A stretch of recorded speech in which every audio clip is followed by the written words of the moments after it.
This track always produces great racing, great finishes.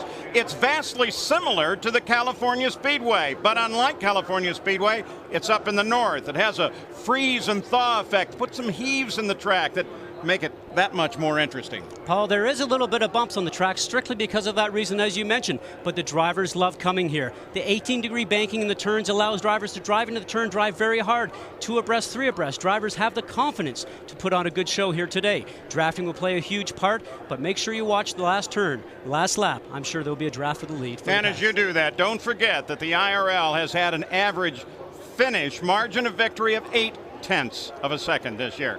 Now, as we take a look at the starting grid, we're also going to have some of the drivers talk about how difficult this track is. And on the pole, it's Thomas Scheckter. Buddy Rice is alongside a pair of rookies on the front row. Coming off a 2 is most probably the most difficult corner because the banking drops off. So if you've got a little bit of understeer coming off a 2, it throws you to the wall very quickly. In the second row, it's Eddie Cheever Jr. and Sam Hornish Jr. back in the championship chase.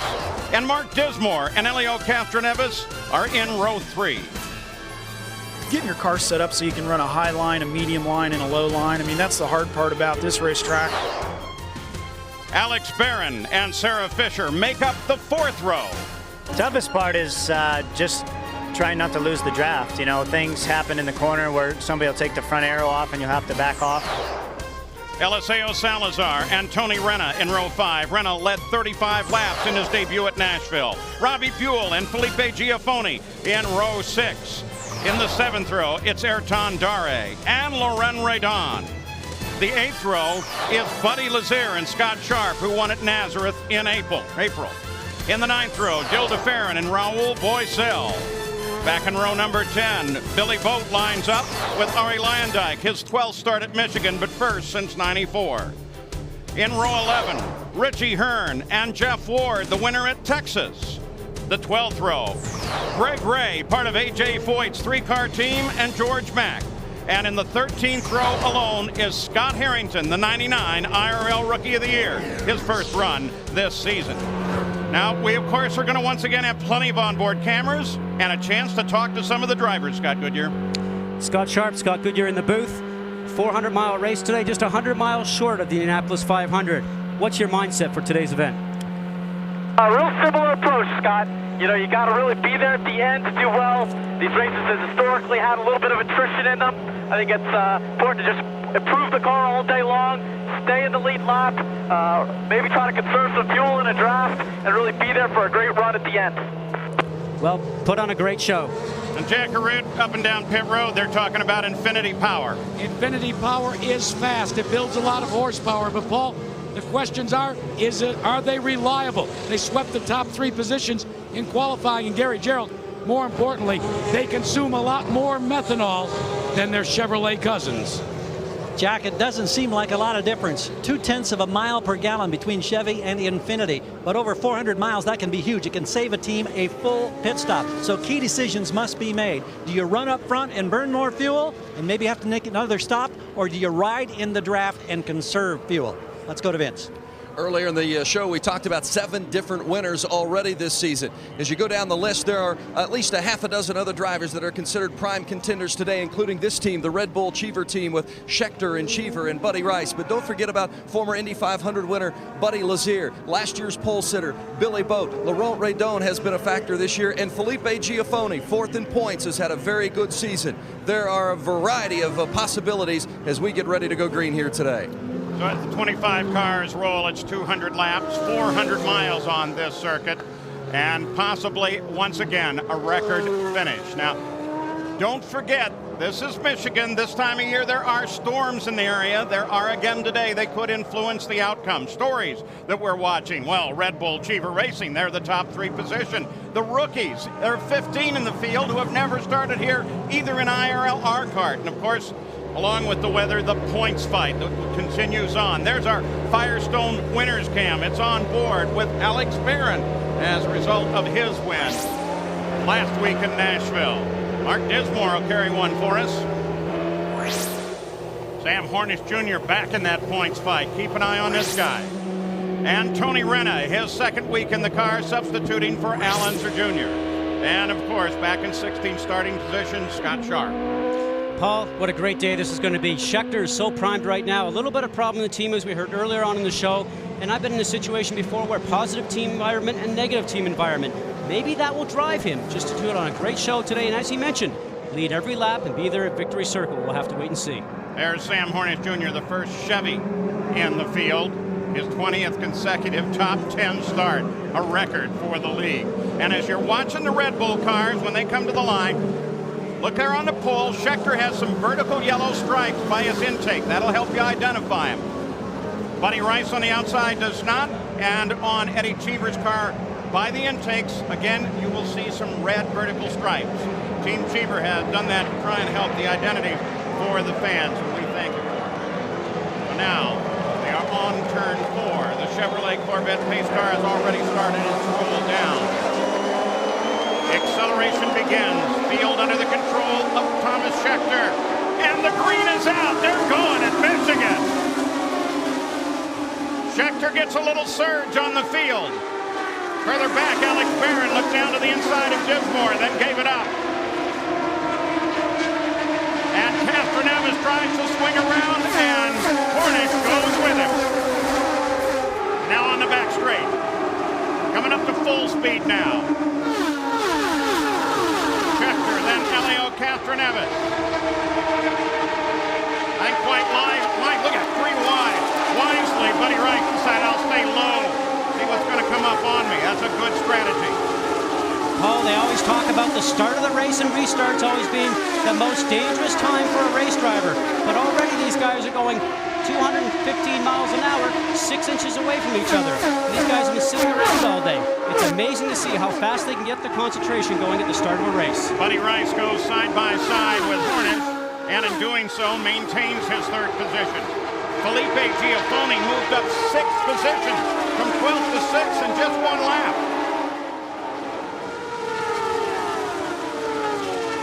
We'll help you follow that in the upper left-hand corner. Gold arrowheads tell you how they moved on the last lap. And for the 5th race, Scheckter has led this season 3rd time that he's led the opening lap. But it will not last for long. Buddy Rice now ready to work on Elio Castroneves.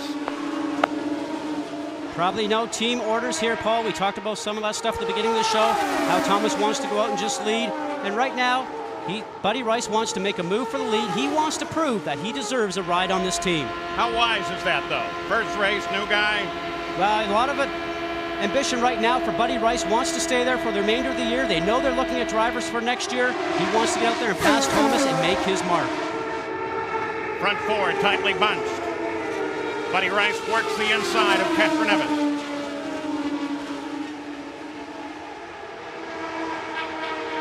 Still, they say side by side.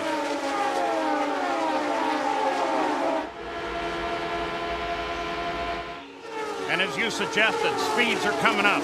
217 miles an hour. That last time by. Here comes Buddy Rice again. Paul, Michigan is one of these rare tracks that speeds in the race will probably be higher than qualifying speeds. And the certain reason for that is a driver in qualifying is out on the racetrack all by himself. In the race here right now, you've got the drafting technique going on. The car in front is punching that hole in the air, and sure enough, the guy behind will go faster. They're the on the moves with Castroneves coming up 4, and we mentioned Giafone moving. The Barron's also coming up through that field. Dropping back. Fisher had a terrible start. Salazar had a horrible start. No idea. We're going to have a problem. So now he's going to try it again. He drafts back. But Buddy Rice is going to try the inside of Hornish, try to get back up and battle with Castroneves again. You heard Pancho Carter, the spotter for Sam Hornish Jr., telling me he's coming back. He's looking on the inside. The ears for these guys right now are the spotters. They can really help and assist the driver, especially over this demanding 400-mile race. Well, and it's a real safety issue with the spotters, isn't it? Well, a safety issue, Paul. You think about you're sitting down in that cockpit, just looking over the windscreen. You want to be as low in the car as possible to get out of the airstream, and the driver sometimes just can't see out those rear view mirrors. So spotters are a wonderful thing for these drivers. The draft here, how prevalent is it? How do you use it? Well, we've seen it here already. The speeds from the guy behind us. We ride with Sam Hornish right now, getting a draft. The car in front's punching that hole in the air for him, and he gets the chance to come on top and take a run on the outside of Helio Castroneves. Didn't get it done, but he'll go back and try a different timing in the next turn. Coming out of turn 2 here, going down the backstretch. Now let's take queued up, see if you can pull Barry from Giafone. Oh, they're fast. Giafone is now on the back end of Buddy Rice. There's the top 3. Scheckter, Castroneves, Hornish Jr., and then look at Giafone as he starts to work Buddy Rice. I'll tell you, watch Giafone today. I agree, Paul. We talk about new winners in the series. We had so many of them here this year. Giafone's been so close so many times. I wouldn't be surprised to see him in victory circle here today. Castroneves now begins to work up. Let's again talk about the draft. You can actually control the car in front of you, which is what I think Castroneves may have just been trying. Well, Castroneves, as long as he's not going to overheat the engine from running behind the car right there that you're looking at right now, the leader of Scheckter, the best thing for him to do right now is for Castroneves to sit back there and maybe make up some fuel mileage. He gets a chance to have Scheckter break that wind form in front of him, and as long as he's patient, he doesn't feel like he has to lead, he'll get better fuel mileage, and maybe that will help him run a few more laps underneath green. Well, Giafone and Buddy Rice continue to go at it. Giafone had the best of Rice a moment ago, and Rice came back. Now Giafone on the high line appears to be doing it again. We mentioned Eliseo Salazar. Jack Arute, what's the problem there? Well, Eliseo Salazar says to his team that he is running flat out. The telemetry, Richie Simon told me, the telemetry shows nothing wrong. So they've begun to try, Scott Goodyear, changing the fuel settings and also trying to change the gear selection. They've been back and forth between 5th and 6th. Still haven't found the right combination. Well, if he's flat out at 209 miles an hour. Plenty fast, but not the 218 that Thomas Scheckter is running up at the front. Average speed for the first 20 miles, 215 miles an hour.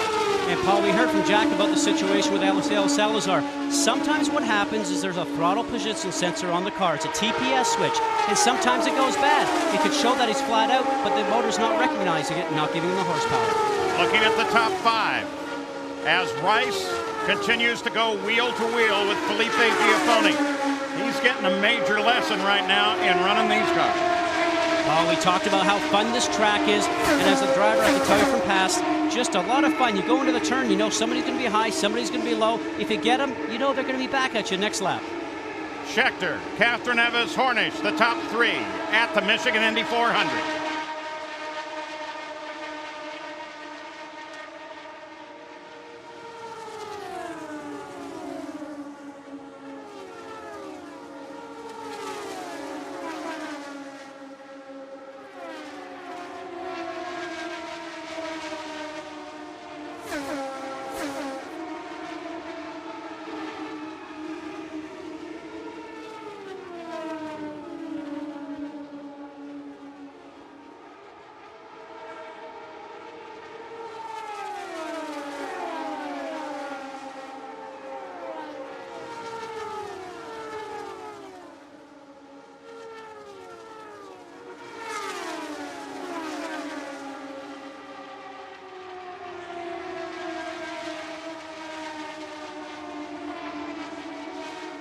For a while. Come let us try it at least so we can pull us up, okay?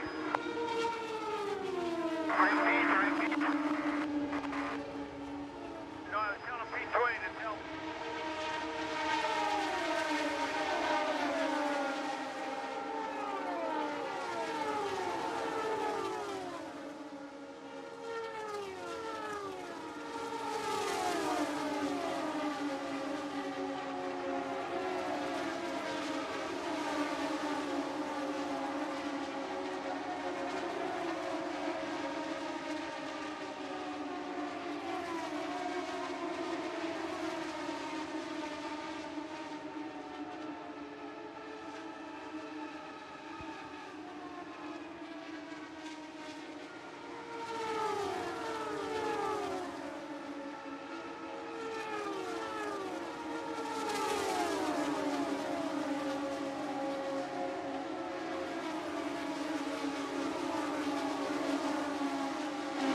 Back at the Michigan Indy 400, Michigan International Speedway.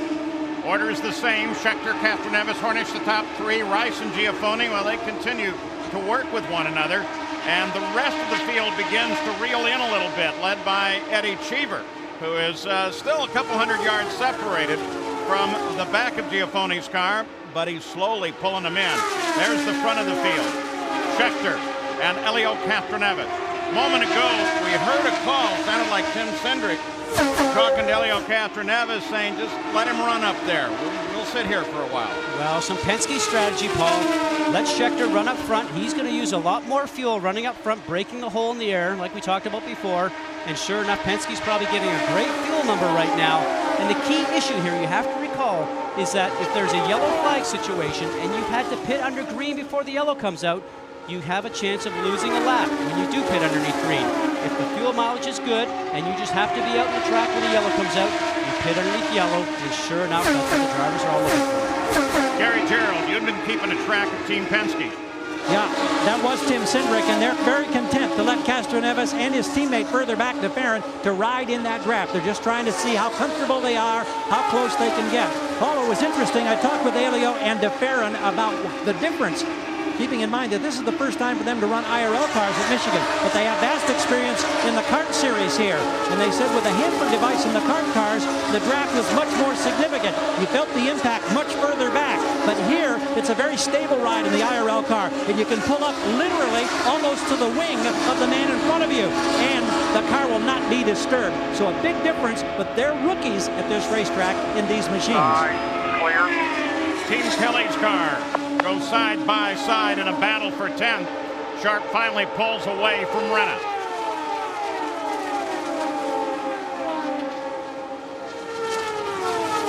$19 into the record book. Probably a little under halfway to the first set of stops. Still right there. Okay, you're clear. Hill's coming up behind you now. There's the Firestone winner's cam. That's Alex Barron, last week's winner. Very, very happy guy. And DeFerrin's coming hard. Outside, inside. Clear. It's one of those two, outside or inside. Still at front, Thomas Scheckter. Castroneves still in second, but Scheckter is now pulled away by nearly half a second and is running 217 miles an hour.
Good job, Joe. Outside. Clear.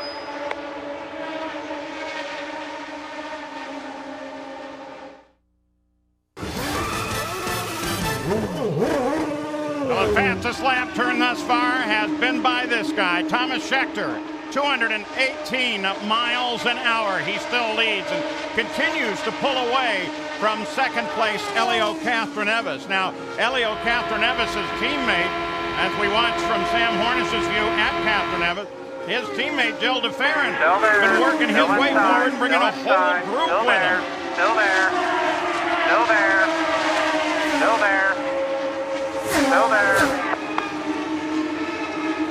Pancho Carter, who won the first 500 Coming back a little miles. bit. Still there. First 500-mile race for Cart here. Still there. You can clear behind if you want it.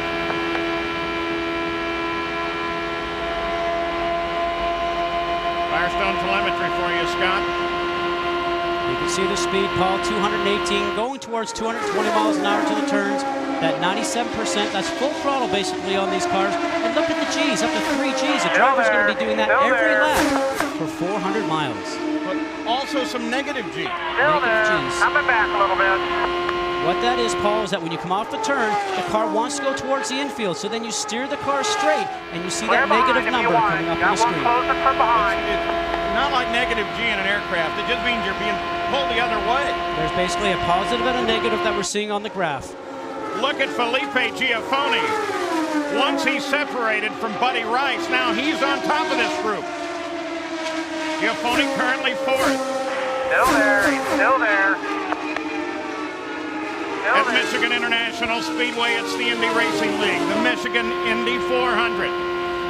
And this is the ongoing battle for second place behind the leader, Thomas Scheckter. Front row, both rookies at this track, Scheckter and Rice. Rice has faded back to 5th place, and the battle at the front has been remarkable. The pace blistering, 218 miles an hour last time by. Looks like Scott Harrington was down on the inside. They come past him, they just go screaming past. Giafone now to 3rd, Vince. And the team has been very encouraging to him on the radio, encouraging him to be patient, but at the same time, pick your spot and go. The car is running nice and smooth. Not much report from Giafone himself, but the team's very confident in the way the car is running and encouraging him on the radio. Now Buddy Rice has Hornish. Hornish runs the high line. Clear behind. 28 laps complete. Okay, 10-4, Sam. Can't do much right now, but we'll try and take care of his tire pressures at the next stop. So Sam's complaining about something. There's some conversation going on, Paul. You're absolutely right. You can see Sam Hornish's wheel move on the in-car. You can tell he's not moving it very much. I would say the car probably is turning too easy for him right now. All the way to the left. You see what he's doing there with his hand right down in the corner underneath the steering wheel, moving that weight jacker that his engineer, Andy Brown, is telling him to do. Sam is not happy with the car. Off the throttle right there, losing positions, and right now he has to wait to the first stop to allow the pit crew to do some work for him. Tomorrow night, Tiger Woods and Jack Nicklaus team up to take on Sergio Garcia and Lee Trevino in a one-of-a-kind primetime event. Lincoln Financial Group battle at Bighorn tomorrow night, live at 8 Eastern, 5 Pacific on ABC. Scheckter, Castroneves, Giafone now. Hornish, despite the fact he turned a lap at over 219 miles an hour. Now something's gone a little off on the car. Is it possibly the fact we're seeing sunshine down on the track for the first time this weekend? A possibility, Paul, but also you have to remember there's a lot more rubber going down the track as the race is progressing. He's probably run out of adjustments on everything that he has on the car. And some great running going on here right now. Let's go to Jack Arute.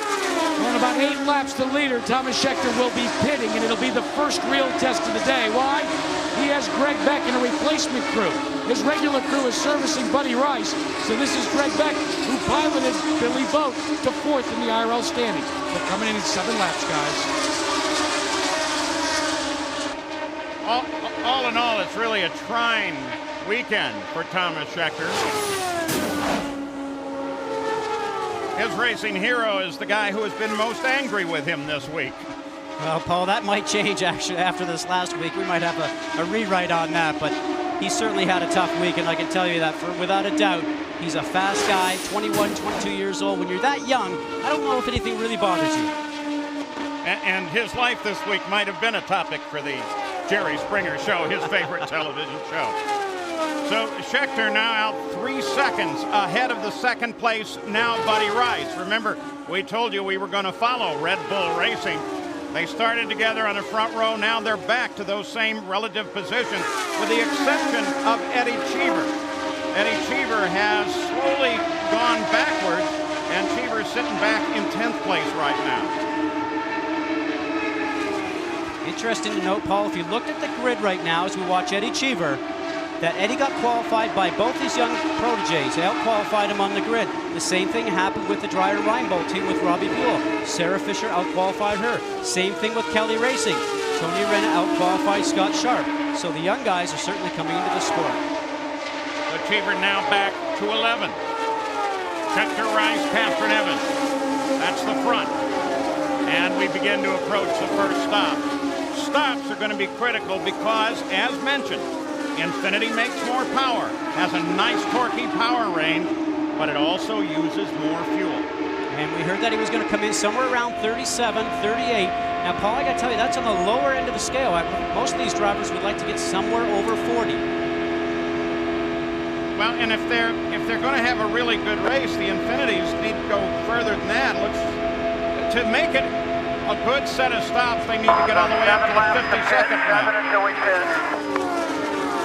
There you heard 7 laps to pit for Renna, so it sounds like he's going to go 3 or 4 more than Thomas Scheckter.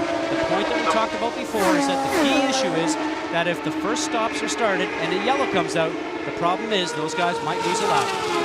Look at this. Renna is up working the Professor Jill DeFerrin. On board with Renna now. Going to keep an eye on Thomas Scheckter, the leader, because he is due in any time now. Remember, this is Infinity power.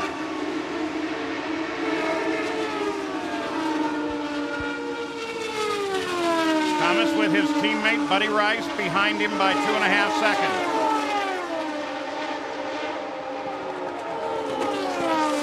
Imagine coming down from 218 miles an hour and having to hit that pit speed limit. And Paul, not only that, but the pit speed limit starts back here at that cone, and he's got one of the first pit boxes right here at the beginning of the pit lane. And he hit his marks perfectly. He's reset his fuel, taking 35 gallons. They've made a wing adjustment, got a full turn.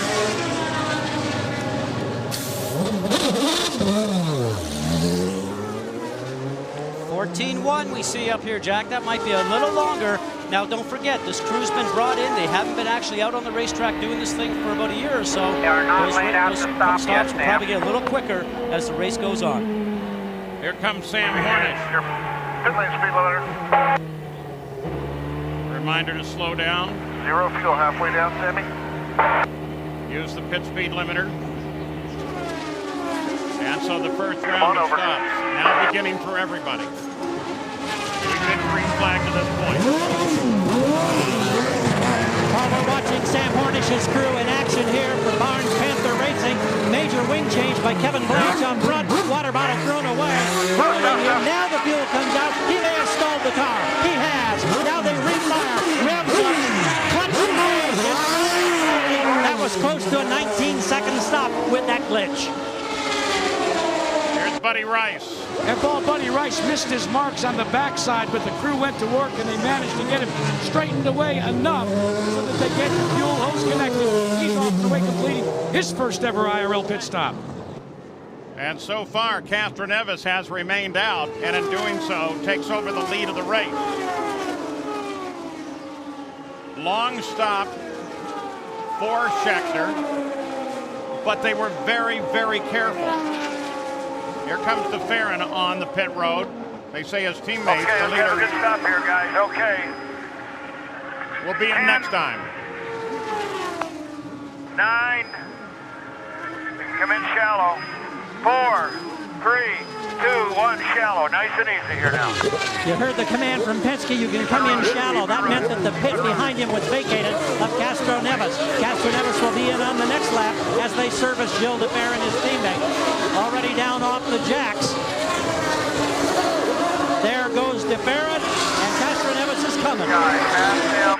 Next one. This is us right here. Okay, speed limiter off. Watching the service now. Watch bridge. Watch bridge. Keeping an eye 2 pits behind Castroneves is Giafone. Castroneves is rolling. Here comes Giafone. Slot 1 when you can. Slot 1 when you can. Under green, all these stops, and so important because the net effect is about a 43-second loss overall. So as they cycle through, theoretically, all come back in the same order as you went in. But that theory only applies if every stop was at exactly the same rate. Still lurking. The leader now is Tony Renna, with Scott Sharp right behind him. We'll be back after this word from our ABC stations. You're watching ABC Sports Championship Television.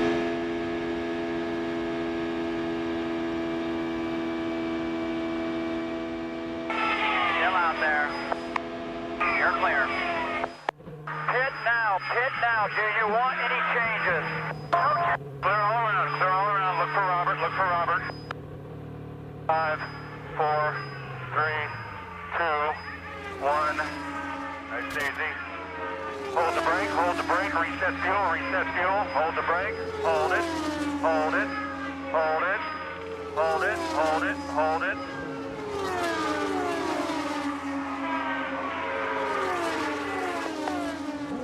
Go, go, go, go. Clear.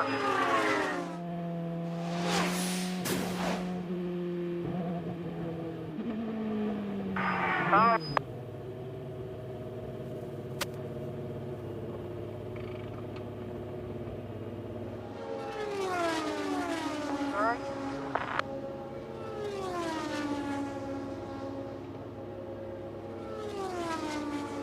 32nd gear, 4,000 RPM. Second gear, 4,000 RPM.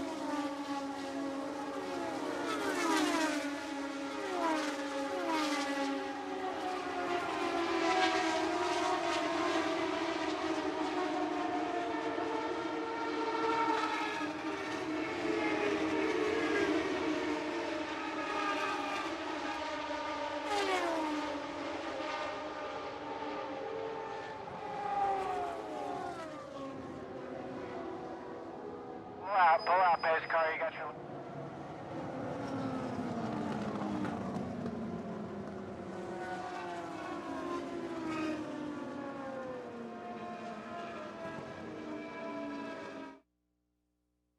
Back at Michigan International Speedway, however, you can see that it is not at race pace because we have the first caution of the afternoon displayed on this 2-mile high-banked oval.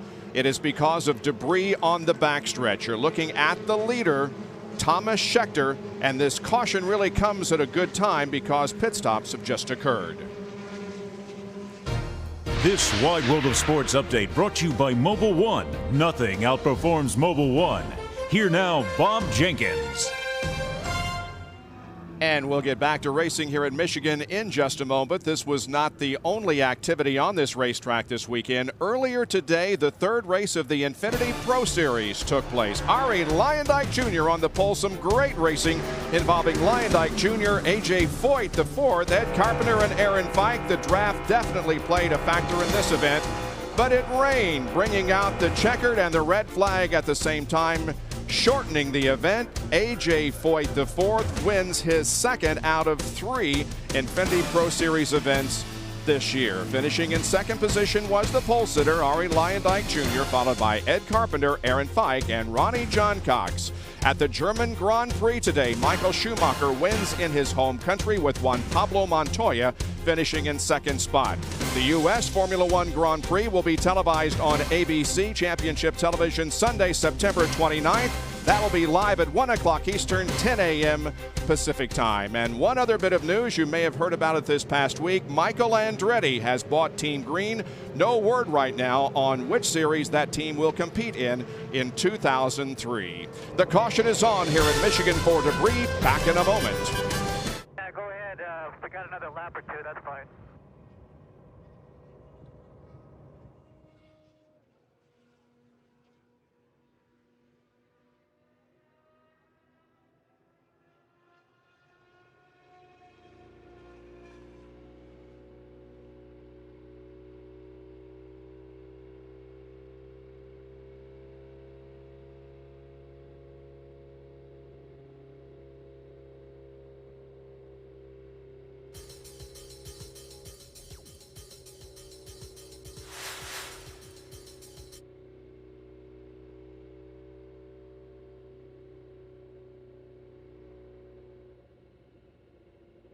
Wave around, right? 10-4. The current leader is Schechter, 52. Tom, I don't think there will be a wave around. Schechter's in the lead. There's nobody in front of him. The rest of the cars are... We are currently P10.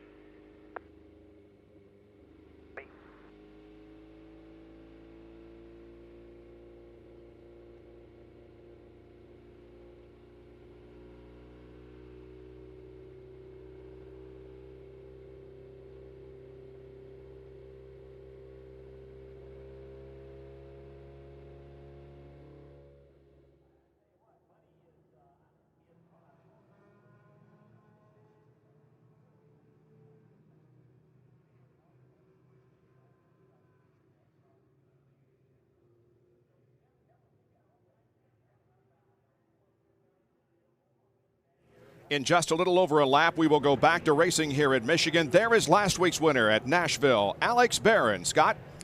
Alex, Scott Goodyear in the booth here. Great race today. How's the car working for you so far? We had a little bit of a rain last night, a pretty green track. We had to make an adjustment on that stop. The balance of the car was quite a bit different than yesterday, but I think it's coming to us. I think it's going to be a good race at the end. Good news. Good luck today. Thank you. Alex Barron right now is running in 10th position. We have 14 cars that are on the lead lap with the 50th lap just about to be completed. Down to Jack Arute. Bob, they discovered what the problem is with Eliseo Salazar's car. They're going to take the rear bonnet off very quickly. The air box has come loose, Paul, and they've got to reattach it. That's why the car's not running well. Despite all the problems, Salazar has only fallen 2 laps behind the race. On the backstretch now. There's the restart order, and remember, if the name's over on the right-hand side, they are not on the leader lap, so it's Schechter separated from Castroneves by 1 guy. Line like, what's going on with Hornish here? Telemetry problem earlier on. Trying to listen to his radio. No start, Sam, a no start. And Pancho Carter's got it right. They were gonna start it, but they waved it off. Back up. It's a no start. It is a no start. Just quickly, we got on there a little bit late, but I got to tell you, maybe he was not in gear because he had his hand down on the right-hand side, down here on the shifter. Gary? One of these situations... Yeah, go right back where you belong. Here, Pancho sending him back up to that spot behind the 37 car. That's Scott Harrington. A telemetry problem. They've lost telemetry here in the pits to Hornish relating to fuel consumption. I asked John Barnes if that would be a problem, and he said, no. He can relay, he being Hornish, can relay the information off his steering wheel or dash to us here in the pits. That should not be a concern. Oh, man, the next thing is they'll have to go back to the old analog day. Gotta go this time, Sam. After the first stops of the race, here's how they fared with Rice, and one might expect it. New guy overshot the pit by a foot or 2, and it ended up costing them, but they were very careful, and that was a right way to handle it. Schechter, Castroneves, Giafoni are the front 3 when they come back. That's Ari Lyondike sitting there behind Schechter.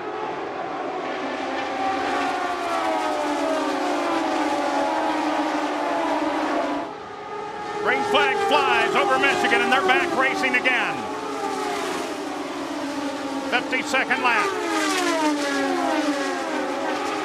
And Paul, what Ari Lyondike wanted to do, he wanted to be able to get in front of Schechter to be on, to get himself back onto the lead lap, but he certainly didn't seem like he had the power to be able to do that on the restart, and he still ends up being himself a lap down. At the same time, Felipe Giafoni, who was sitting in 3rd, got caught up with several cars and was unable to mount a charge on the front of the field. That's costly because that was his opportunity to get up with the leaders. You can see he just crossed the line. He's separated back there. Oh, one of the things Giafoni has talked about is the wind. He says he really feels the wind, particularly on the backstretch. They're struggling a little bit with the handling of the car since that first pit stop, so keep an eye on Giafoni and whether or not he stays up to the front. Same report from Castroneves. Extreme wind on the backstretch, guys. Well, yeah, that's true, but the good news is that wind's coming up from the south. Looks to be above 15 miles an hour, but as long as it is, that's also helping keep some of the rain that lies to the north of us away from the track. It's sunshine here. And Paul, what those drivers are talking about, the wind is actually going on front of their cars as they're going into turns 1 and 2. As they go down the backstretch, the wind is behind them. It makes the car handle different at both ends of the racetrack. A good handling car is Mercedes in 1 and 2, and a bad handling car in 3 and 4. They have to make a compromise to make some adjustments to make sure the car works well for them at both ends. You saw Rice make the move on Giafone. ABC Sports is giving you the chance to win a ride in an IndyCar and an all-access pass to next year's Indianapolis 500. All you need to be is their later call our 800 number, and we'll be revealing the number later in today's race, so stay tuned. 218.4, leader 217.7. Yeah, but Buddy Rice at 220. Last time around. Get inside, clear. DeFerrin with Dare right up under his wing.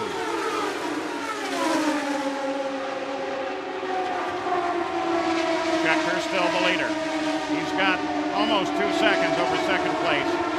Buddy Rice. Dare's worrying DeFerrin. Giafone's trying to catch Castroneves for third.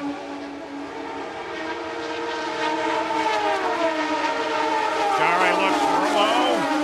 Giafone looks high. Too wide across the line.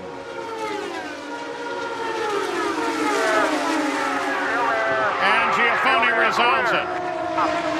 So Giafone finally around. And the caution comes out again at Michigan. They're saying that Arie Luyendyk may have lost something, and that's it. Looks like a piece of wing or something. Actually, Paul, might that be a looks like headrest, huh? the front cowl off the front of the car, because you can see the antenna sticking up right there. So sure enough, that came off. Now, as you run along here, you'll see that piece fly up and go off right there. And you can see the car lost its front cowling. It's a light piece of carbon fiber with just a little metal and the antenna on it. But still, you've got to stop the thing, slow the race down, and bring the caution out.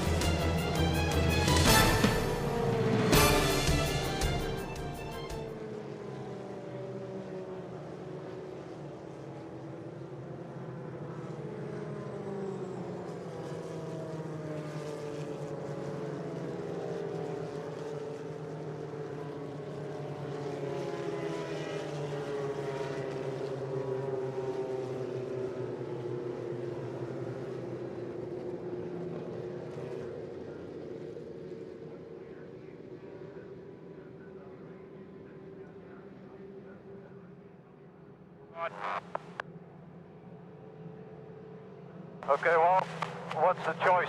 No radio or a cover? Well, I can hear you. Can you hear me? Yeah, I can hear you. All right, well, the radio's working, so we can just give it a shot if you want. Wait for the pit stop. You should be on about half tanks. Yeah, I'm at 20. Well, then we can't run without it, so we need to bring you in, put it on, and give you some fuel. Right now? No, don't pit yet. Stay out. Why can't we run without it? IRL says to run without it. The pits are not open. Through the pits, go through the pits. They made a decision we can run without it. He's on the track. He's on the track right here to start finish. All right.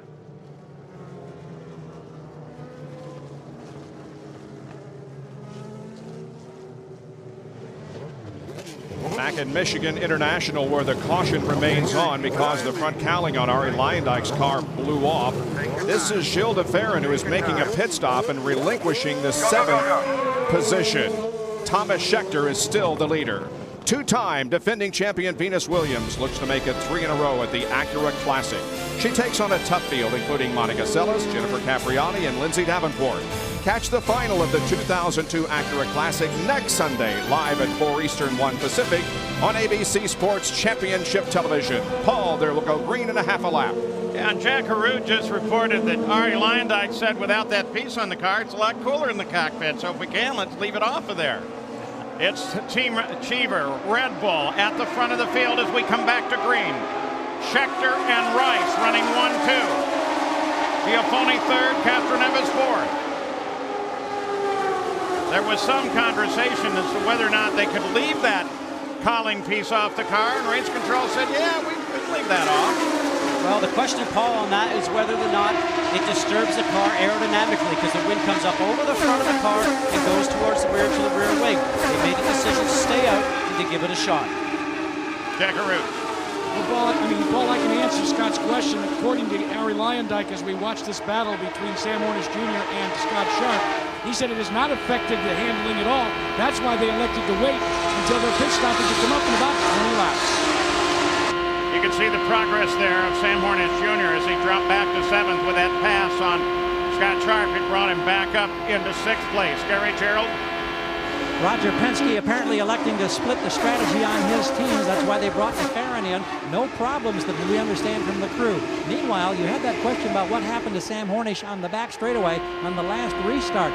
John Barnes told us it was simply a case a couple of cars ducked in front of him. He had to get on the brakes, and he backed fully out of the throttle. So that car should be fit to go as he works high on the car of Arie Luyendyk, the now air-conditioned Luyendyk machine. Still inside, clear. Arie back in the Meyer car, first time since the Indy 500. First time here in a number of years. Arie's been picking and choosing his racing. Hornish currently 6th. Leader is Scheckter. Go up to 2nd place. Here is Giafone as he works on Buddy Rice. You know, kind of when you're working on Rice, the way they're configured, you're working on Scheckter. Jackaroo? Well, that's exactly it. Now, Owen Snyder is calling the shots now for Buddy Rice. He used to call him for Thomas Scheckter. He just radioed to Buddy, said, go ahead and pass him if you can. Well, if Scheckter came in here with a personal and professional challenge, he's answered it well. Smooth run in the lead. Giafone looking high for 2nd. Still there, still there, still there, still there, still there, clear, good job. Well, that line's working good for Giafone. The high lines certainly seem to be the faster way around. Sometimes it keeps the car a little freer. But what I did notice on that last pass, Paul, is that Rice gets awfully low down to the line, as you saw right there right now. Now there is a hinge point, an 18-degree banking on the bank itself, going down to the flat apron. And as a past driver, I can tell you, you don't want your wheels down into that line very often. There's also kind of halfway between 1 and 2. The closer you get to the line, there's a pretty big bump there, isn't there? Yeah, it was a little bit rougher, as we talked about in the opening of the show. This track has been around for quite a few years. The winter's not so kind to it as its sister track is in Fontana. The drivers have to compensate for that, not only in car setup, but also in driving their lines. They know where every bump is around this racetrack, and sometimes you might be able to push a car up and maybe take advantage of that when you try to pass them. Castroneves, Hornish, Dare. This is the battle for 3rd place. There's the lead. And then a further up track, same sort of situation in the battle for 3rd. Buddy Rice continues to use that low line. Low line might pay off right at the very end of the race. Now what's happening right now? He comes going off low. Inside, still there. Trying to get a little speed as he exits off the turn low, but sometimes a high line is a little quicker. Now you get to the end of the last few laps of the race, you want to run that low line because you don't want anybody inside you on those last few laps because they might take the lead and themselves start to run the low line. You see this a lot getting closer to the end of the race. It'll be interesting to see if he's trying to make his car work on the low line, trying to set himself up for the end. Now Thomas Scheckter, who's had a tremendous season but has yet to turn it into big championship point, looking strong here today. The pressure is on him. We'll be back after this word and a word from our ABC station. You're watching ABC Sports Championship Television.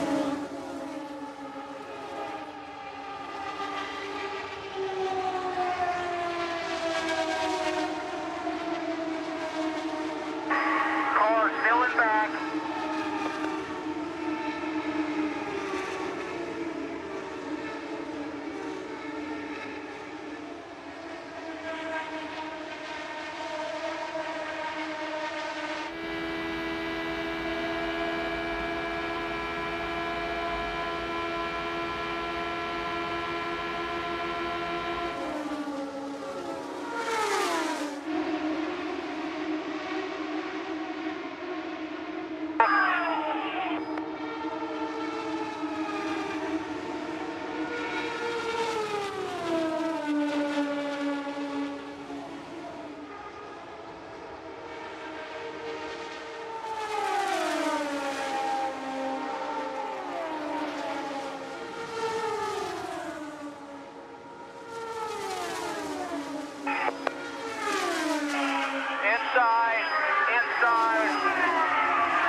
outside, clear, good job, let's go.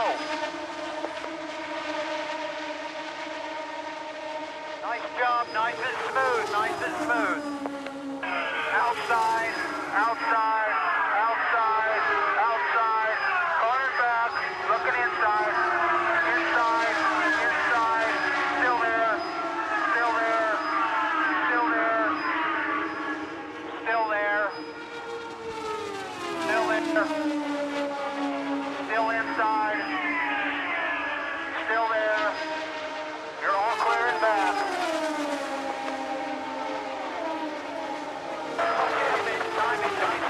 We got a long way to go.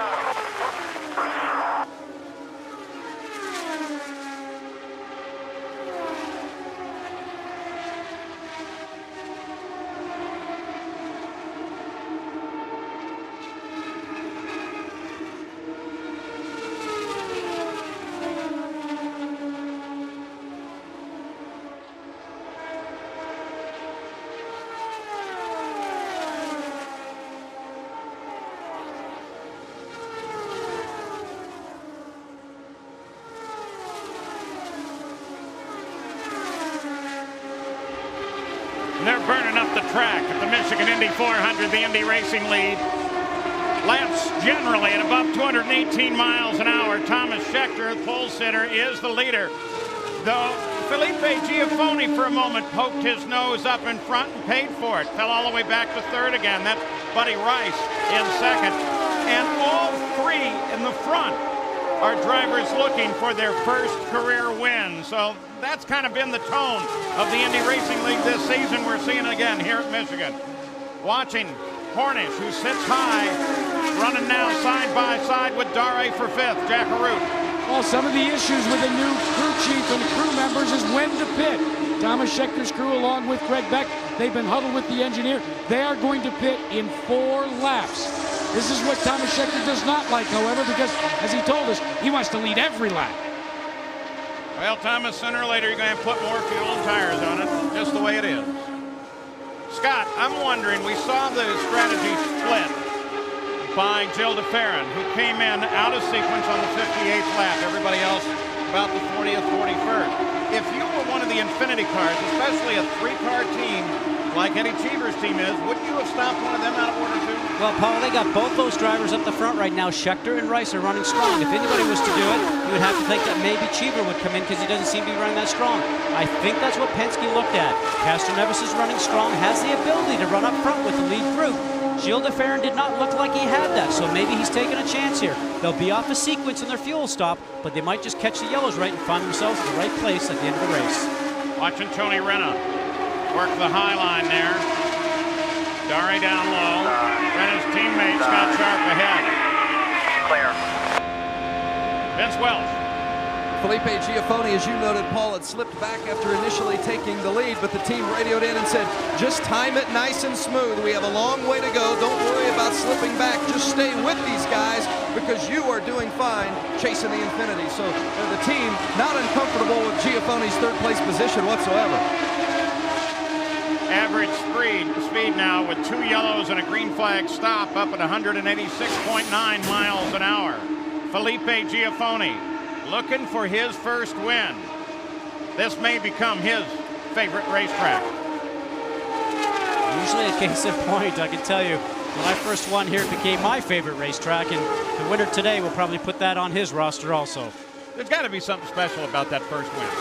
Always something special, especially when it comes to a great track like Michigan that has such a history with great races and has so many great victors here in the past. And to have an opportunity to win at a high-speed track and take your first victory here always goes down the record books for drivers. Giafoni pokes his nose under the wing of Buddy Rice. Outside, clear, good job. Giafoni to second. Last time he did this and came out high like that, though, he lost some energy and had to give way. You can see the leader. Remember that move on the last lap. Nice job. Absolutely. Scheckter now with some traffic, but they've changed the strategy a little bit. They're trying to go a little further than they originally planned for Thomas Scheckter. Well, Paul, they remember last time, once all the pit stops were completed, the yellow came out. So they want to try and gamble and push it as far as this Infinity methanol gulping engine will take them. See Schechter as he comes up on traffic. And Giafone just half a second back. That's the relationship, first to second, right there. There's Giafone. Giafone seems pretty comfortable running a slightly higher groove, too. Absolutely. Seems like he does that every lap, and I notice he also does it coming off of turns 3 and 4. Now, Paul, he may have a situation where the car's not turning that well for him, and he's using up more racetrack. If that's the case, you'll see them make some wing changes during the next pit stop for Giafone. Now, here's the distance since the last pit stop. 42 laps is a pretty long way, especially for the power of the Infinity engine. Giafone, now Chevrolet power, so he can go a little bit further, maybe as many as 3 laps further. But we expect Schechter will be in at the conclusion of this lap, and there's his team. He's ready to go.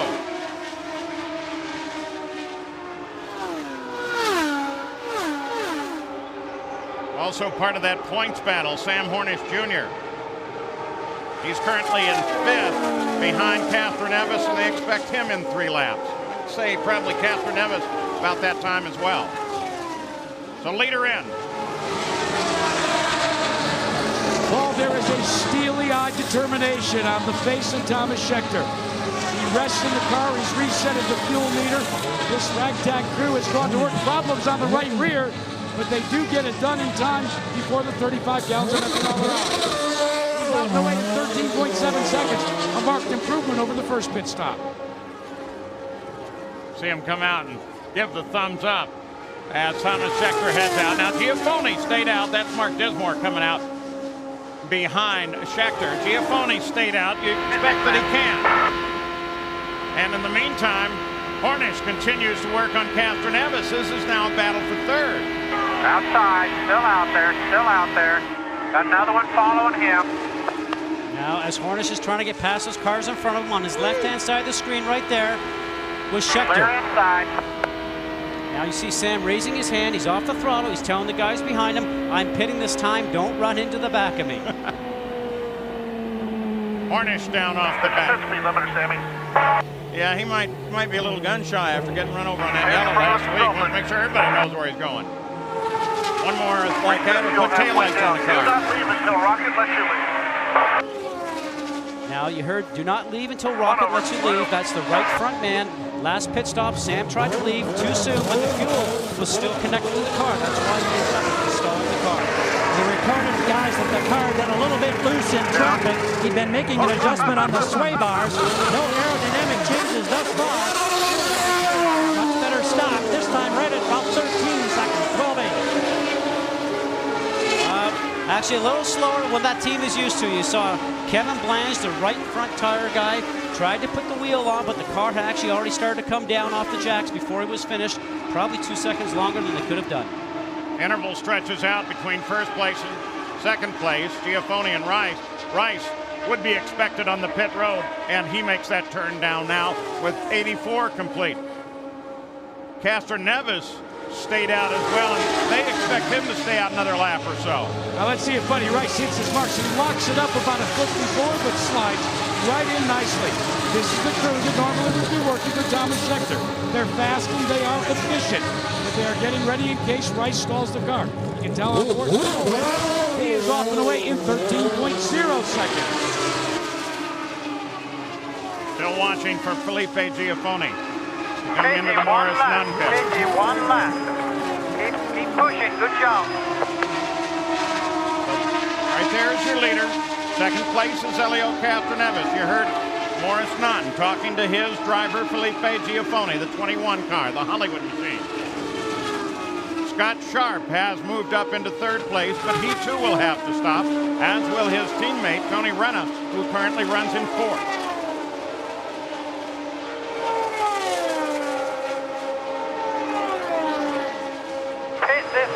Pit this lap.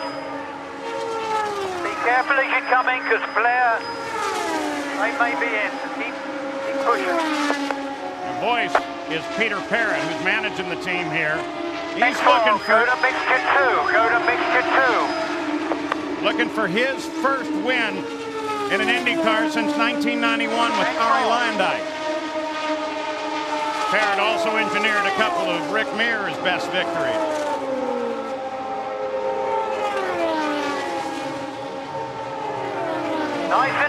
nice and easy. Watch it. Blair's in the pit. First and second. Okay, you're going to have a Giafone clear leads. pit. Catherine Evans second. Put it on the mark. Watch for the lollipop. Nice and easy. Nice and easy. Stop it right on the mark. Good job. Don't expect any changes with this car, Felipe Giafone. It's just going to be fuel and tires. They did make a wing adjustment on the first stop, but nothing on this particular stop. He is down in 3.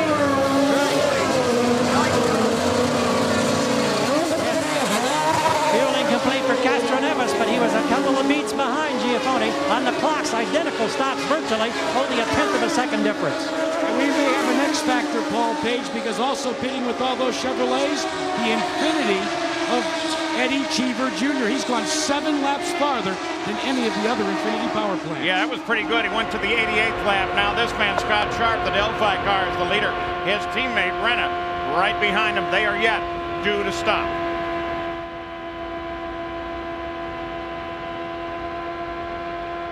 We will pit in 2 laps. We will pit in 2 laps. Clear.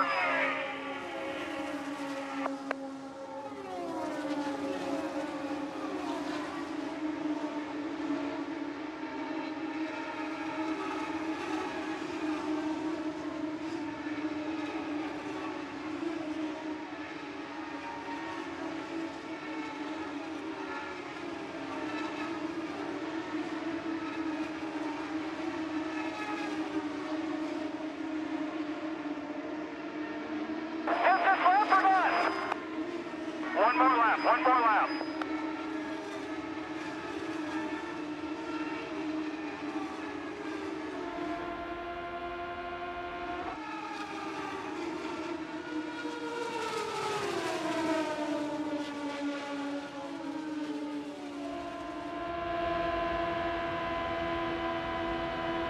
Inside. Pit this lap, pit. Inside. Clear low.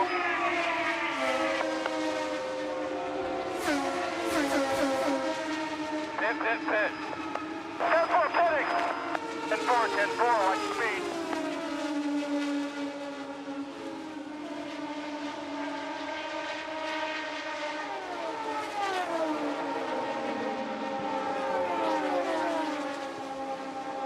Watch for Robert, open all around, going behind you, watch for Robert. 5, 4, 3, 2, 1. Hold the brake, reset fuel, get the clock. Back at Michigan, and the leaders stop, Sharp and Renna. They carried the Team Kelly cars 3 laps further than everybody else. 93 laps are complete. But as they roll out, Jill DeFerrin, who is the only one right now running a totally split strategy, assumes the lead. And a pretty good lead it is over Schechter. That's the strategy we talked about before, Paul. You never know if it's going to play out. We'll have to wait to see. Right now, we've got Buell going slow on the racetrack. Yeah, sudden slowdown, and of course, you can't help but ask, this is one of the Infinity cars. It is, but there's a telemetry, anything? Caution comes out. There you go, fine. Car coming off the wall in 4, and it's Jeff Ward. Oh, that's too bad. Yeah, I saw it. So the yellow comes out for Jeff Ward, and that's going to play right into Jill DeFerrin's hands. Has the opportunity to come into pit to get fuel and tires if he so wishes. But Jeff Ward, no luck last week, hitting the wall actually in practice and bringing up the spare car, and not having good luck this weekend either.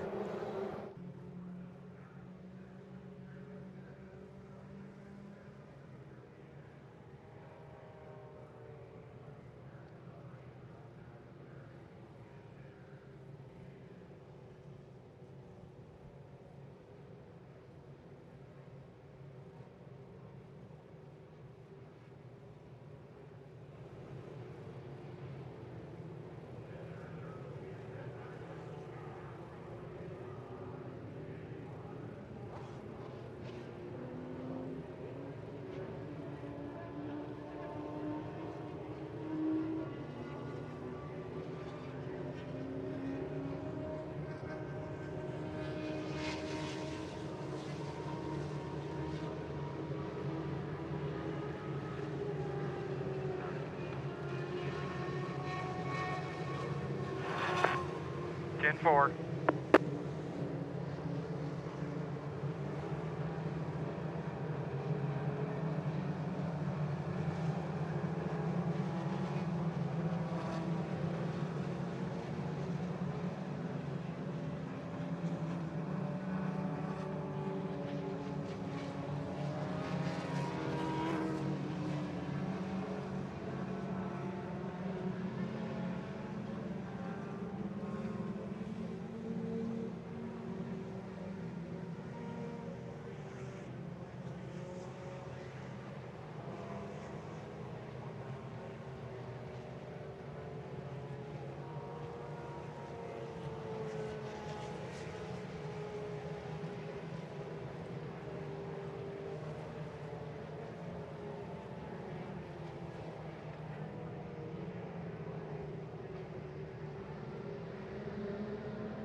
We have just completed 100 laps, and so next time around they'll get the green flag and it will be a complete race. Here are the stories we talked about at the beginning of the event.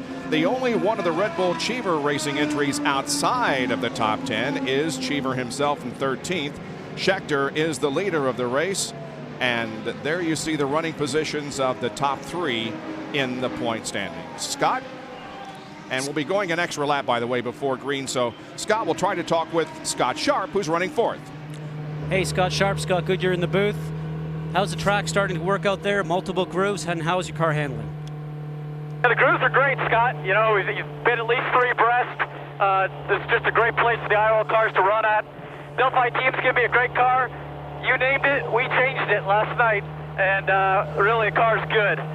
We're pretty pleased to just running along. Sort of as I talked to you last time, trying to get to the end. Well, we're just past halfway, so good luck. And down to Vince Welch. Jeff Ward is out. Jeff, you started back toward the back, 22nd position. We knew it was going to be a tough day. What happened in the incident?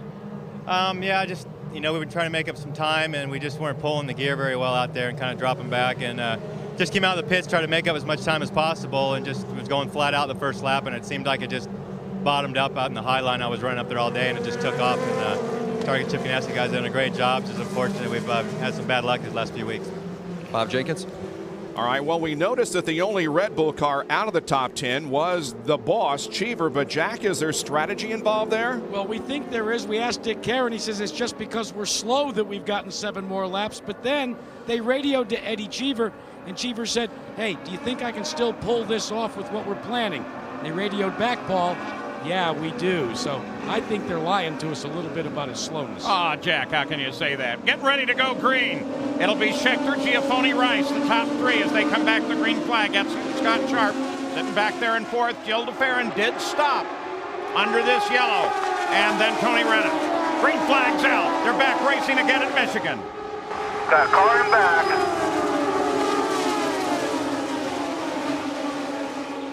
And here comes Buddy Rice.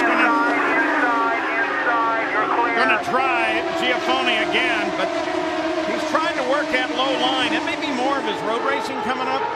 Very possibly, Paul. Not a whole lot of oval experience. Don't forget that Buddy Rice is the 2000 Formula Atlantic champion. So this is something that's very foreign to him, something that's new, as were pit stops before he started doing that first thing today. There's Jill DeFerrin, currently 5th after having stopped, and moves to 4th place with that move. And now going to try for another shot. Outside, clear.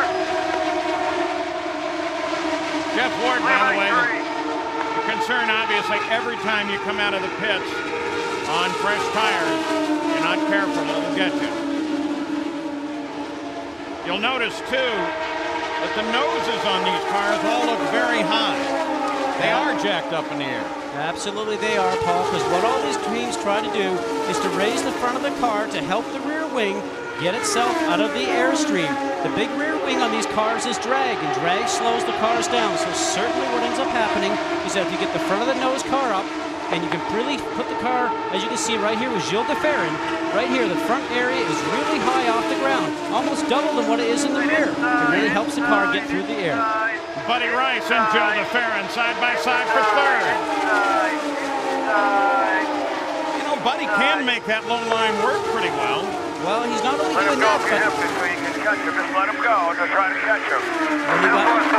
When he got past last time and he ended up having to run high, I think he came off turn 2 a little quicker than he's done before. So maybe if he gets forced up there again, he might realize that that's maybe not a bad place to be.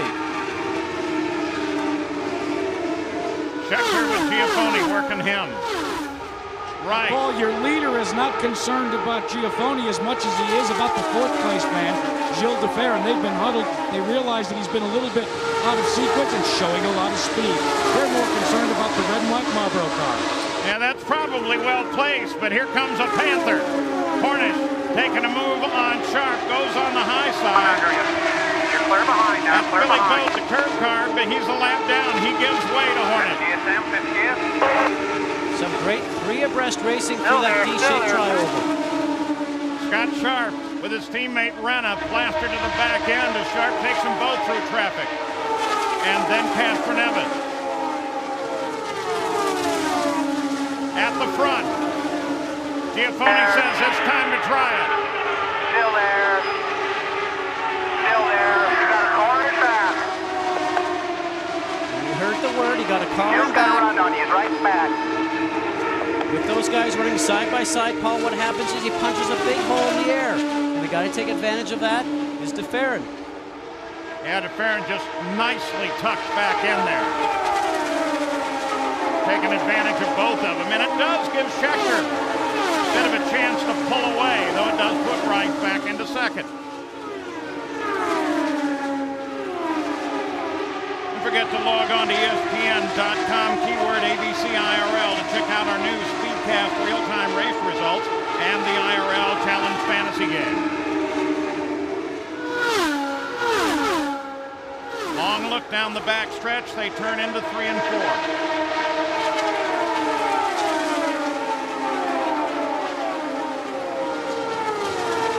Scott Goodyear won your first race here. Twice you've won here.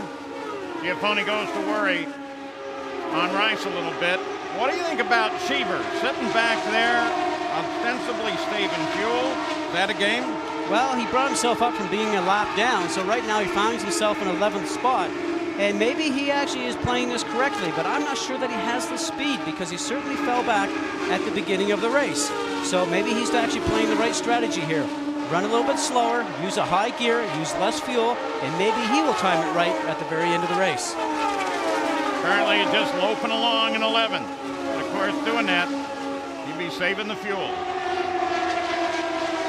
Now, we have talked from time to time about the draft and its effect here. Well, who better to ask than the people that have to drive these cars?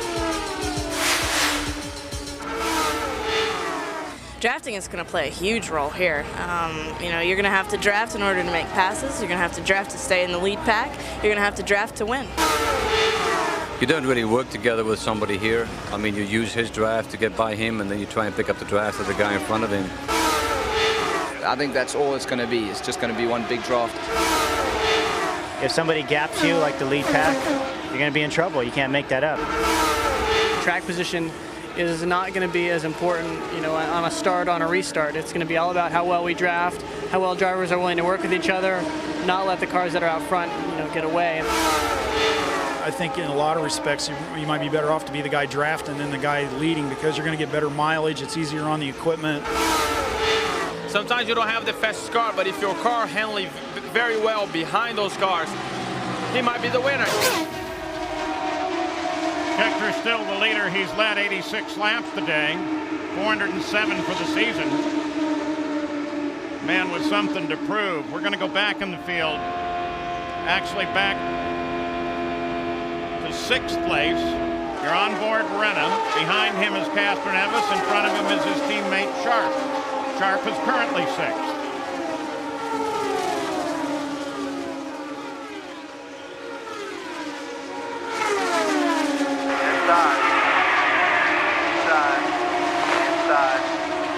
And Renna goes around his teammate Scott Sharp. Indy Racing League, Michigan Indy 400. It has been an incredibly fast race. Many of the laps above 219, some above 220 miles an hour in the race. Paul Page with Scott Goodyear, Bob Jenkins up top. Down below, Jack Arute, Gary Gerald, Vince Welch. This is not only the battle for the race, it's a battle for bragging rights for Thomas Scheckter. He needs a good comeback. Had a bad week last week, got his boss Eddie Cheever mad at him. Now he's out in front where he's been most of the day. At the same time, the Penske cars, Castroneves and DeFerrin, are battling with Sam Hornish Jr. for the championship. Any one of those could come away this day with the lead in the championship fight. Paul, you go back to the situation between Eddie Cheever and Thomas Scheckter. The headlines in the paper this morning talked about Thomas Scheckter. Although he's on pole, does he have support of his boss? Earlier on we talked about it. We'll just say again, if he wins this event today, then Eddie Cheever has a tough decision about what he's going to do for not only the remainder of the year, but also for next year. Well, Jack Arute, you'd really like Thomas Scheckter to do well. You'd like his boss to like him because he's a good kid. And not only that, you'd really like to see Greg Beck and this crew that has been called into service. They have never won an IRL race, although, as we said, they helped Billy Boat go to a 4th place points finish last year. But how quick was this put into motion? Quick enough that they couldn't get enough hotel rooms for the crew to service Thomas Scheckter. 2 of the crew members, according to Thomas, had to pitch a tent in the infield. Hey, nothing wrong with infield camping. That's a good thing. Got a little wet last night, though. Big storm through the area. Go back to Eddie Cheever, currently 11th. And he's been fighting with Hearn. Hearn just gets around him. Hearn's got 10th right now, but Cheever's going to come right back at him. This belies their strategy a little bit. Well, you know, if Eddie's really trying to save some fuel, he might tuck himself in behind Hearn, but right now, maybe he's trying to make up a little time. Remember, there's still a long ways to go in this race. We're only lap 117 right now. Still there, you're clear behind. You saw that speed. That's not a lot of speed for an Infinity, especially when the leaders are running at 219. Here comes Laurent Redon as he wants to work on Richie Hearn and gets him. So I'd say both Redon and Cheever are kind of taking it easy back there. Dare in the pits calling off. That was pretty sudden. So we'll find out what's wrong with Ayrton Dare, and we'll take you back to the front.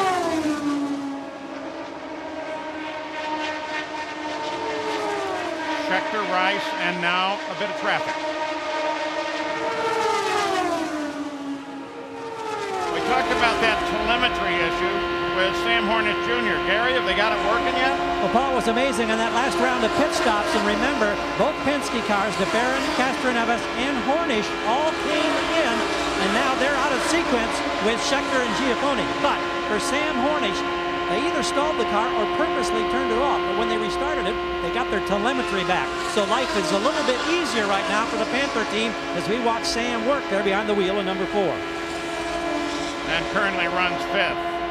Nothing changes up at the front, but they're all right there where they can attack. What's the story on Dare now? Well, there's a throttle linkage problem, and it is so serious that A.J. Foyt literally has climbed off the stand and is trying to help his crew figure out what's wrong. Foyt just came down and said, you've got to take the airbox off. Hornish just turned the fastest lap of his race, 220.04. You're on board the Menards car, John Manfield machine of Mark Dismore. I'm going to ride here for a moment. Well, this is not what you call a blistering pace back here. Keep it low. And that's why. There's guys coming. Coming outside. Now, Paul, you can see the throttle right there, not much throttle. Obviously going to come into the pits.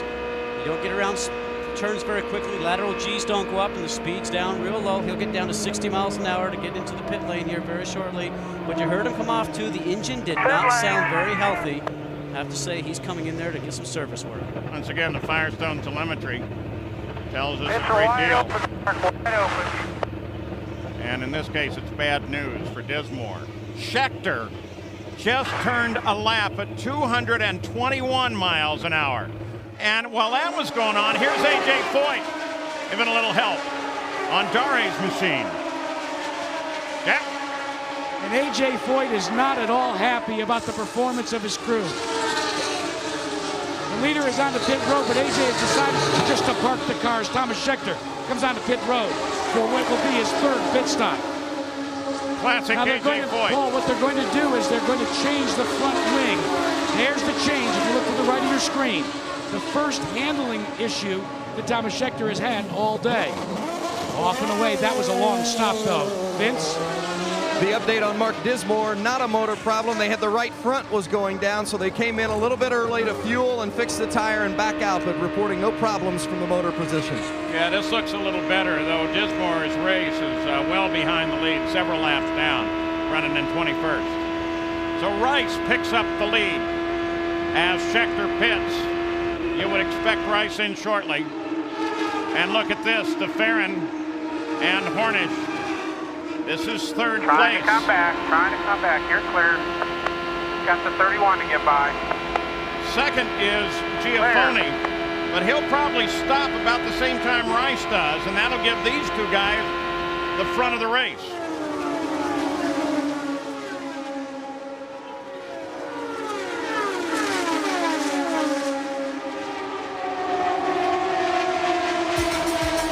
There's some track conditions for you, Scott. Well, we started off the race today, Paul, at 72 degrees air temperature, 97 track, and you can see we're not far from that right now.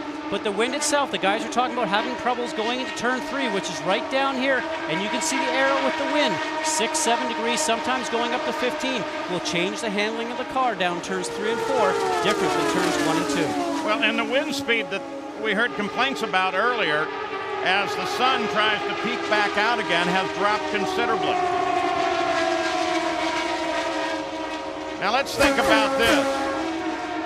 Scheckter is pitted. He's still got a long way to go. He needed to get up to about the 126th lap if he could then get one more stop in and make the race. He didn't get that far. And so as a result, he's got some, maybe 3 stops yet. Now tomorrow night, Tiger Woods, Jack Nicklaus, they team up on Sergio Garcia and Lee Trevino in a one-of-a-kind primetime event. The Lincoln Financial Group Battle at Bighorn. Tomorrow night, live at 8 Eastern, 5 Pacific on ABC. Find out how Tiger matches up with Jack at ESPN.com, keyword ABC Sports. Hornish is third. That's Giafone high up ahead. 21 is the next position.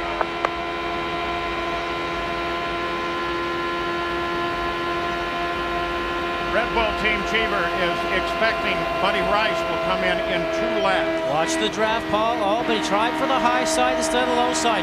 Got advantage of both the cars in front of him, the lap traffic. That's who you're seeing right in front of Giafone, and then Giafone himself. The whole situation here is that he was getting a huge tow, and Hornish just couldn't take advantage of it. I'm also thinking that Cheever ought to be in any time now. Closing in now. You got to get up with the 21. Use him. Cheever's 41 laps out from his last stop. His new protege, Buddy Rice, is coming in this time around, we're told. And all of this is critical because now you're figuring for the last stop of the race.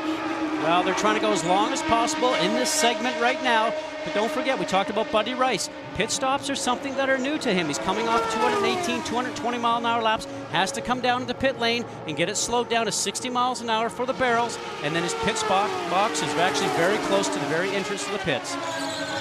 And Buddy Rice and this crew ran the fuel tank almost dry. 1.5 gallons of methanol left in the tank. They'll refill it. They make a wing adjustment, a half turn down. And as the fuel runs down, it takes longer on the pit stop. Rice has probably back in a gear. He probably lost 2 seconds of that 13.2 pit stop. Had to be a scary moment for him. Drop the clutch and almost stall it. Well, certainly a sequence a driver wants to do when he comes in. The car is in neutral. Get it off of the jacks, get some service work done, but you have to be in gear when the car's dropping, ready to go. There's the new leader, Felipe Giafone, but Sam Hornish may have something to say about that. Giafone should be in just any time now. Sam Hornish Jr. can stay out maybe another 7, 8, maybe even 10 laps. All the strategy splitting now. What the teams try to do is back time from the finish. Try to figure out what's the earliest possible and also last possible lap that you can stop and make it to the end. Some contact from Hornish's team. They can see exactly what we're seeing right now. All the teams up and down pit lane have a television monitor in, and as we rode with Sam Hornish, he was actually getting off the throttle, and then he switched down the gear because the car was going a little bit high. So they can see this. The team will then tell him what adjustments to make inside the cockpit to hopefully help him improve his position. So much for Eddie Cheever's fuel gambit. He has just run the tank dry. Eddie Cheever radioed into the crew, I am out of fuel. Scott Goodyear, this is the longest drive Cheever will make to pit road. Well, I'm sure what ended up happening, Jack, is maybe they miscalculated by a lap, and if they did, Eddie is on the front section right now. He should have been in that last time. Now, you know, Eddie's a wise guy sometimes, and he knows that these guys are listening to all the different radio channels, and his last lap going through was actually not all that bad, about 217 miles an hour. So if he feels he's running out of fuel, he may only feel it in the turn when he gets a little bit of slurge in the tank. Well, that's exactly where he radioed it in, Scott. And remember, he got a little racy during this fuel sequence. So the conservation mode went out for about 7, 8, 9 laps. Well, this time he's going to bring it in, Jack. But he's gone an incredible distance, 47 laps since his last stop. Cheever on the pit road out of 7. Eddie Cheever Jr.'s gambit continues. It will take longer because the fuel load in the onboard on the pit side is less. And the gravity doesn't work as much.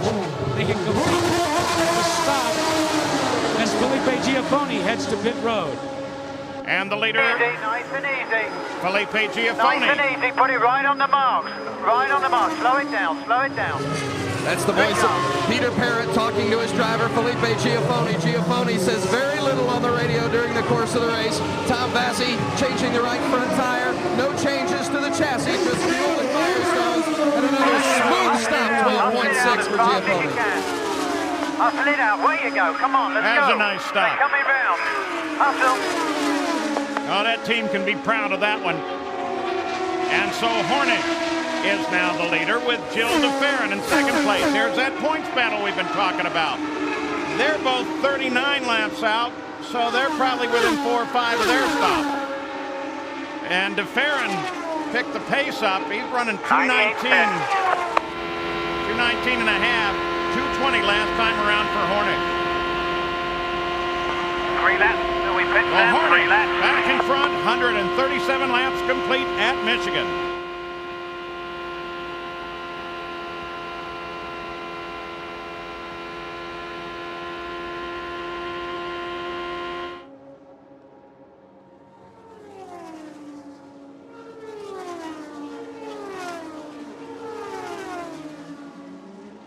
Hannibal's dragging DeFerrin up with him. He's inside looking, but he's not inside yet. He is looking.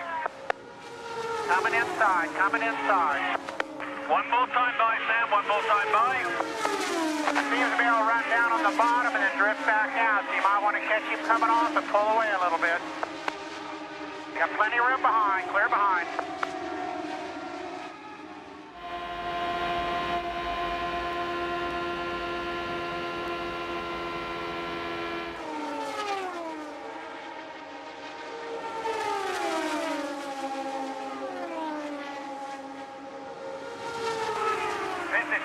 Pit this lap.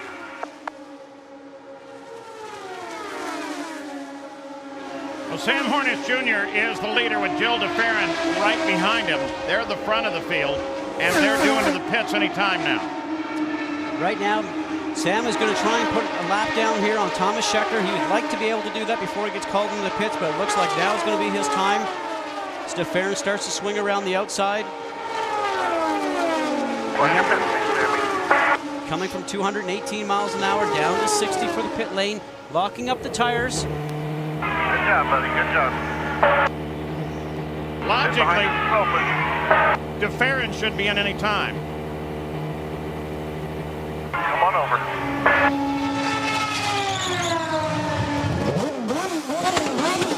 Don Myers first stop today, but everything looking much more smooth now. Waiting for that fuel. It's complete. No, they stole it again. It's the third time, I believe, it's happened to Sam Horning. And this time it doesn't require quickly. 19 seconds. DeFerrin coming on the next lap. And right there is where championships can be lost. Very costly.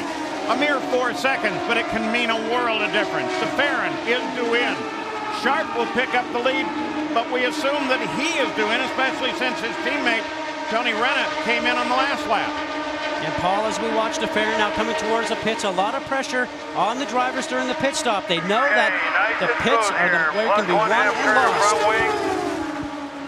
Minus 1/2 pound of pressure right front, everything else the same. Good job, nice and smooth. Pits are clear, shallow entrance. What are you talking about, the pressure? Okay, let's go, in. Sharp has also stopped. We put a 1/2 pound in the right front back end. We're going to put 1/2 out. Hold on, hold.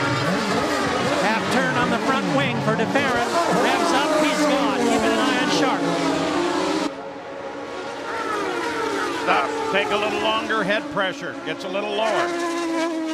Here is Catherine Nevis as he locks him up, trying to make the speed limit. Reset your fuel, LL, reset your fuel. This is us, all by ourselves. He was a leader for half a lap. Lonnie. Here we are. Limiter off. Watch Rich here.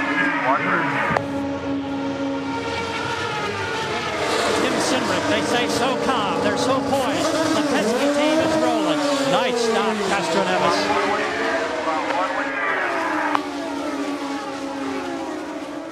Elio Castroneves has now completed his stop, and that should complete all of the stops with the leaders, though we still have a split strategy. It's a little tighter on the split, but nevertheless, it's still there, and the lead goes back to Thomas Scheckter. Jack Arute. Well, we're seeing the strategy begin to develop for Thomas Scheckter. He is going to try and make it on one more stop. So the magic number you want to see in the left-hand corner of your screen is 40 laps to go.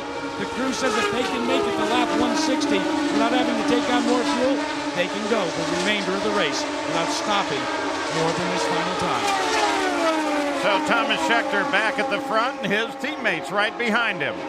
We'll be back.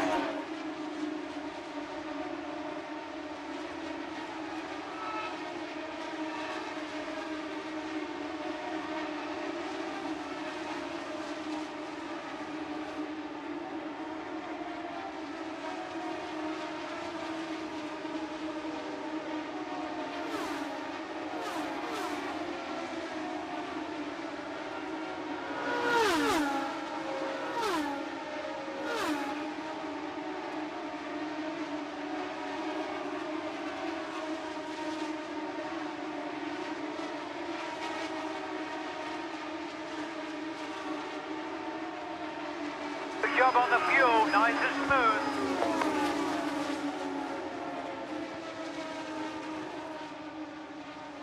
Call it to you, pits are closed.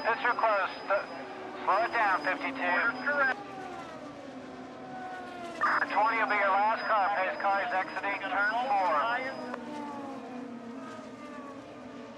This car's a start finish. Oh, you should have your last car inside.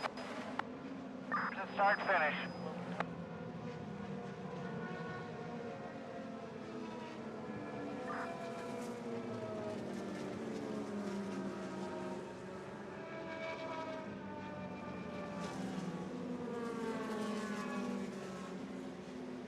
A lot of interference here now.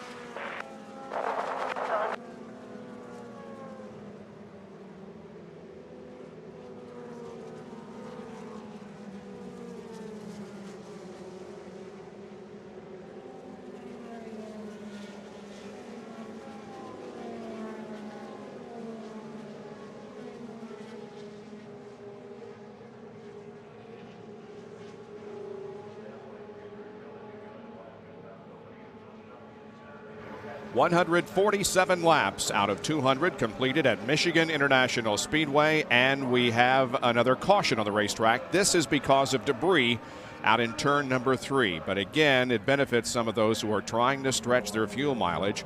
And there is Sarah Fisher, who is currently running in 9th place and having a very, very impressive performance here this afternoon. Her teammate, Robbie Buell, already dropped out of the race, but Sarah's doing fine. That's exactly right. The car is running very smoothly. They've had very minor adjustments to the race car throughout the course of the day. You mentioned Robbie Buell, her teammate, has had a motor problem, but no such problems whatsoever, motor or chassis-wise, for Sarah Fisher today. Schechter is the leader of the race with Buddy Rice running in 2nd spot, then Giafoni, DeFerrin, and Hornish. We'll be back after this, and a word from our ABC stations. You're watching ABC Sports Championship Television.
For the restart. Okay.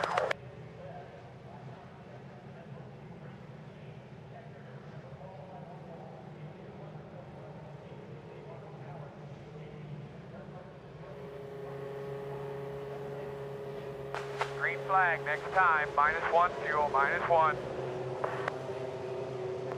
We did 44 laps that stint, Sam.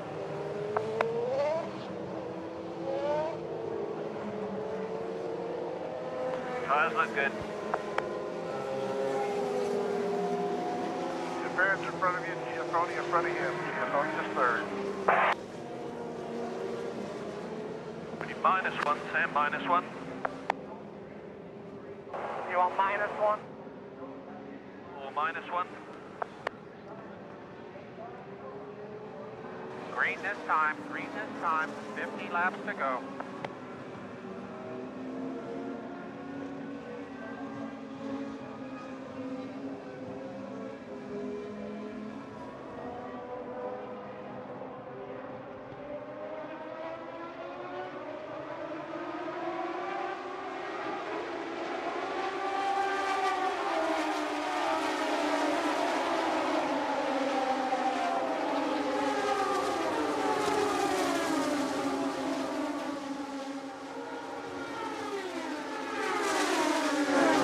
Flag just came out to Thomas Schechter, the leader of the race. Immediately, his teammate, Buddy Rice, moved around intervening traffic and pulled into 2nd place to line up behind him.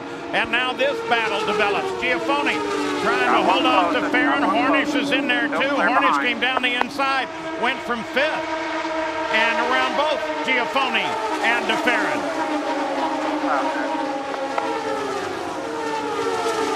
So it's Schechter, Rice, Hornish, 1, 2, 3.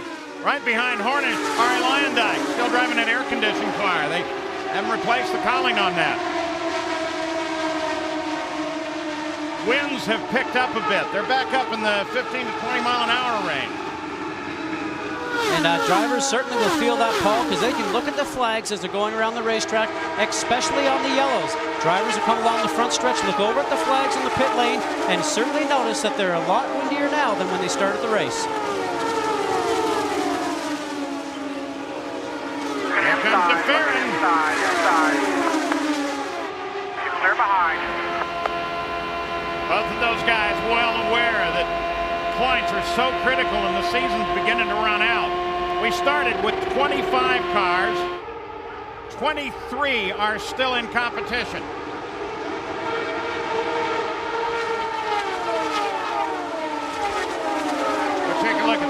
as they hit the line.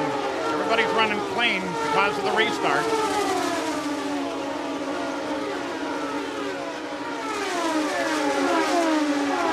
Buddy Rice has been putting down some fast laps today. Remember, usually the guy in front does not set the fastest speed because he's the guy pushing the air. Buddy Rice taking a little advantage of Thomas Scheckter. Sarah Fisher alongside of Scott Sharp, and Fisher takes 6 away from Sharp. Her race is going very well, Paul. She's been getting stronger as the day goes on. You recall, at the very beginning of the race, she went backwards quite quickly. Well, they've obviously changed the car during pit stops. They made the car much to her liking. Fisher keeps it low. Lyondike right behind him. Here comes Sharp once again. Okay, you got 2 lengths. Grab the draft off of Giafone. Lyondike is actually 3 laps behind the race. So he's not a factor here. The leader is still Scheckter, Jack. Well, during that caution period, a heated debate took place between Thomas Scheckter and his interim pit crew. The pit crew reminded him that the magic number was lap 160, but left it back up to him if he wanted to pit during that caution. Scheckter, with that crisp South African accent, said, "It's time for you guys on pit road to do some work." Oh man, there's a brave kid too. On board Hornish, he's still working on DeFerrin. Marble Team Penske just ahead. And again, you're looking at a battle for the championship.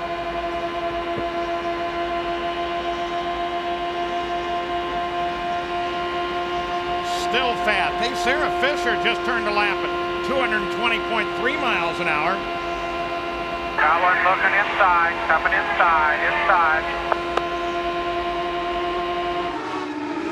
And look at that. Here is Sarah coming up on this battle. She just got around Giafone.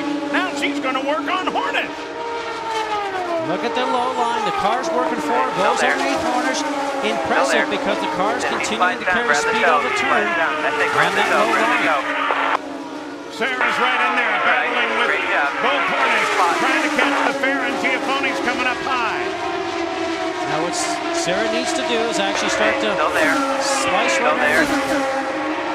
right in behind Gilles DeFerrin, but she's going to take over both of the Paul. Right with, you got help. Good move, Hornish, since the restart. Sarah's been the story, and she's got DeFerrin now. That's what a driver's looking for the car to get better. Remember, Jack Arute told you that the 40 to go mark, that's critical. We're approaching it quickly. 7 laps for pit, but everybody will need to stop. Everybody will. Okay, you got 4 lengths. You're checking out. Keep running that same groove. Keep checking. Doing one hell of a job. Some nice, strong running by her. Really smart, using her head. Obviously used patience to get to this point in the race. This is exactly where you want to be. One more fuel stop for everybody. She's taking advantage of that infinity power. Didn't get too anxious at the beginning of the race when her car obviously wasn't working. But, whoa, and Sam just gets a little loose. With DeFerrin sitting there off his right rear. That lifts up the back end a little bit. Sam had to fight it. They're saying Sarah Fisher will be in 5 or 6 laps now. Now, Paul, think about what we just saw. 215, 220 miles an hour. Car starts to slide, and these drivers are actually catching it and driving it through the turn. The Indy Racing League has a great one going at Michigan, the Michigan Indy 400. Thomas Scheckter, this year's rookie, who's been in a lot of trouble the past week, got car up against the wall once again last week while running alongside of his team owner. Well, his team owner wasn't happy with that. He brought Buddy Rice in as the 3rd car on the team, but Scheckter took the pole and has been dominating the front of the field. Lap 160 is now complete, and that's been the critical moment for everybody here in regard to fuel. And Thomas Schecter's crew, Paul, has gone to work. They've got the tires up on the wall. They are ready, but they're going to try and move this pit window as far as they can to make it a time stop. It's been 38 laps since he last was on pit road. And Paul, what Jack's mentioning about a time stop, they probably don't need a full tank of fuel to get to the end of the race right now. So they'll do a time stop. They will calculate how many seconds of fuel need to flow into the tank so they don't have to fill it up and carry too much weight or spend too much time in pit lane. Watching now the Red Bull car of Eddie Cheever with Richie Hearn just behind him. Cheever is now 9th. Richie Hearn tries Cheever. Back at the front, here's Schechter. He's due in now. Of course, as Scott said, will carry him to the finish. But under green, that'll lose a lot of position. What you have to hope for is that everybody else has to stop under the green. And that your crew does superlative work. Remember, this is kind of a thrown together crew. But they have gelled very nicely, Paul. Having a problem getting the hose in. The Buckeye is not connecting. 4 seconds just rattled off before they can fill it with fuel. This is going to be a long stop for Thomas Schechter. Very calm in the car. Now he's stalled the car. They haven't gotten it started yet. Now it's fired. Oh my, what else can go wrong for Thomas Schechter? The litany continues. So Schechter's teammate, Buddy Rice, picks up the lead. He should be in shortly as well. Sarah Fisher goes to 2nd. She too is due for a stop. Well, if there's any stops coming up here shortly, and if there is a yellow, Paul, Thomas Schechter will be out of luck. He certainly has the speed, it seems so far, to be able to get back up to the front, but a combination of a few things happened there. They didn't get the fuel Buckeye in. The driver knows that, so then he gets a little bit anxious. He gets a little bit upset, and then you know it's time to go. So then you put the car into gear too soon, as we saw him do, and he stalled it. And then they have to get the starter out in the back of the car and restart it, and then not stop now. That's almost double the length that it should have been. And then once you do that, what are you thinking about yourself? Well, the biggest thing a driver has to do is you have to departmentalize it. You have to put it behind you. Now you can only take care of what you have to do that's in front of you. Drag your brakes before you hit. Watch your speed coming down. Watch your speed Yellow coming down. comes out. No pressure, Caution guys. lights Nice come on. Yellow, As yellow. Bryce and Schechter both heading for the pits, and this may be a Cheever problem. Yes, indeed it is. Look at the right front there. There was a brush involved. Well, it's a big break for those other guys, Paul, but I got to tell you, Thomas Schechter gets some bad luck by his own teammate again, his own team owner, Eddie Cheever, because if this yellow didn't come out, everybody else would not have the advantage of the yellow pit stops. What happened to Eddie Cheever? He's just high, right off the racing groove. Remember, there's 2 or 3 grooves here. A couple of cars underneath Eddie. It looks like he's just on the high side. Probably got his wheels up into the gray. And then sure enough, that takes you all the way into the wall. Now as we go back and look at this in slow motion, watch where Eddie is. He's actually way over here on the left-hand side as you saw him, and then he ends up clipping the wall. There's 2 or 3 cars underneath him, so he was just outside of the racing groove.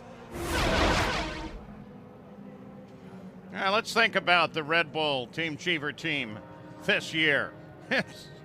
It's not been a pretty picture. Going to be a long talk in the trailer between Cheever and his new protege. We've got another yellow. Eddie Cheever, 2nd race of the season, 2nd race that Cheever is involved with contact with the wall. Boy, that's heavy damage. That's going to be expensive. Oh! Whoa, whoa, whoa! There goes Cheever's engine. That was what we're worried about. Jacques Lazier, who contact with Thomas Schechter. Yellow comes out. And it's the leader again. Thomas Schechter into the wall. Oh! Cornish in trouble. He got tapped. They're right in front of Eddie Cheever's car, collecting Cornish's car. Oh! And this time it's Eddie Cheever. Cheever physically is okay. Temperamentally, I'm not sure where he's at. Oh! Schechter! So close to the win again. Oh man, Schechter again. 11 cars, 10 races for that team. And the problems continue today, and 2 problems for the Red Bull Schechter team here in just a matter of moments, as Thomas Schechter was in and stalled during a pit stop, and then Eddie Cheever hit the wall in turn number 2. And That has brought out our caution and really throws all the pit strategy and the fuel strategy out the window now, because everybody's going to be able to come in for a stop because there are only 33 laps to go in this event.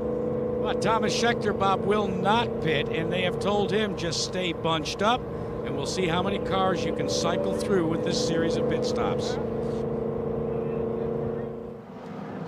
Pit road is going to become very, very busy. Sam Hornish leading this group of cars down, and it also includes Sarah Fisher, who was running in third position, and also Felipe Giafoni. Here come the two Marlboro Team Penske cars, and now we watch the crews frantically go to work and try to get their driver out first, because with team pit and so important. Looks like Hornish is going to be the first out, barely beating Scott Sharp to that line. But remember now, Scheckter did not make a pit stop during this caution period. And there goes Sarah Fisher rolling out onto the racetrack once again. She has had just an incredible afternoon, putting on one of her best performances in a long, long time. Now, Buddy Ross, the third member of the Red Bull Team Cheever effort, also did not pit that time around. We understand that he will be in this time. And that was a miscue, Bob. He was supposed to pit. Owen Snyder called him in, but Buddy Rice had already passed pit entrance. They are very, very hot. Another rookie mistake. This is Buddy Rice's first race in the Indy Racing League, called upon earlier this week to become a third member of this team. And now, as you can see, he is down off the 18 degrees of banking onto the flat part of the apron and on to pit road. They've told him to get in straight. He does so. They're trying to regain their composure.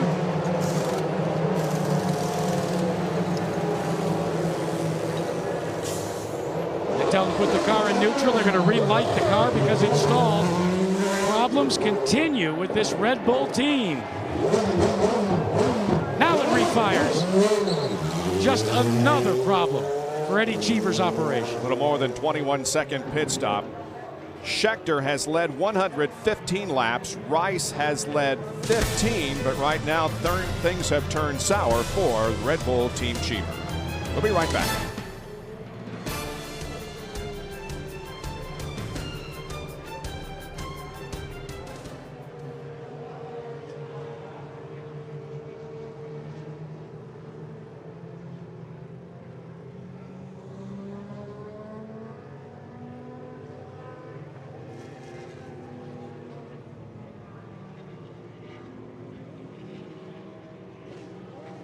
Safety car, so wants to go to the back of the line? Yes.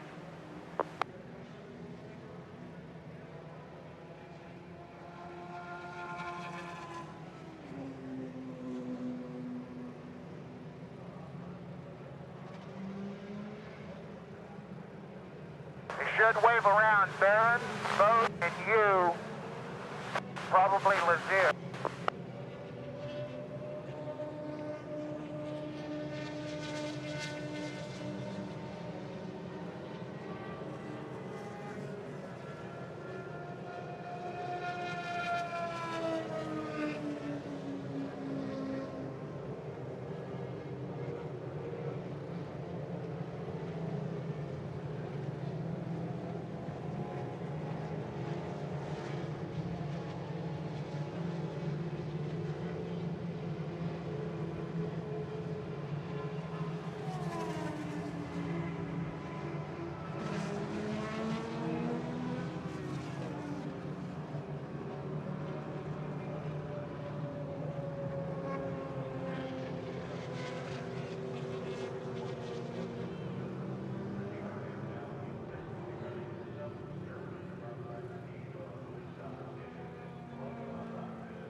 Less than 30 laps to go here at Michigan International under caution. The leader of the race is Sam Hornish.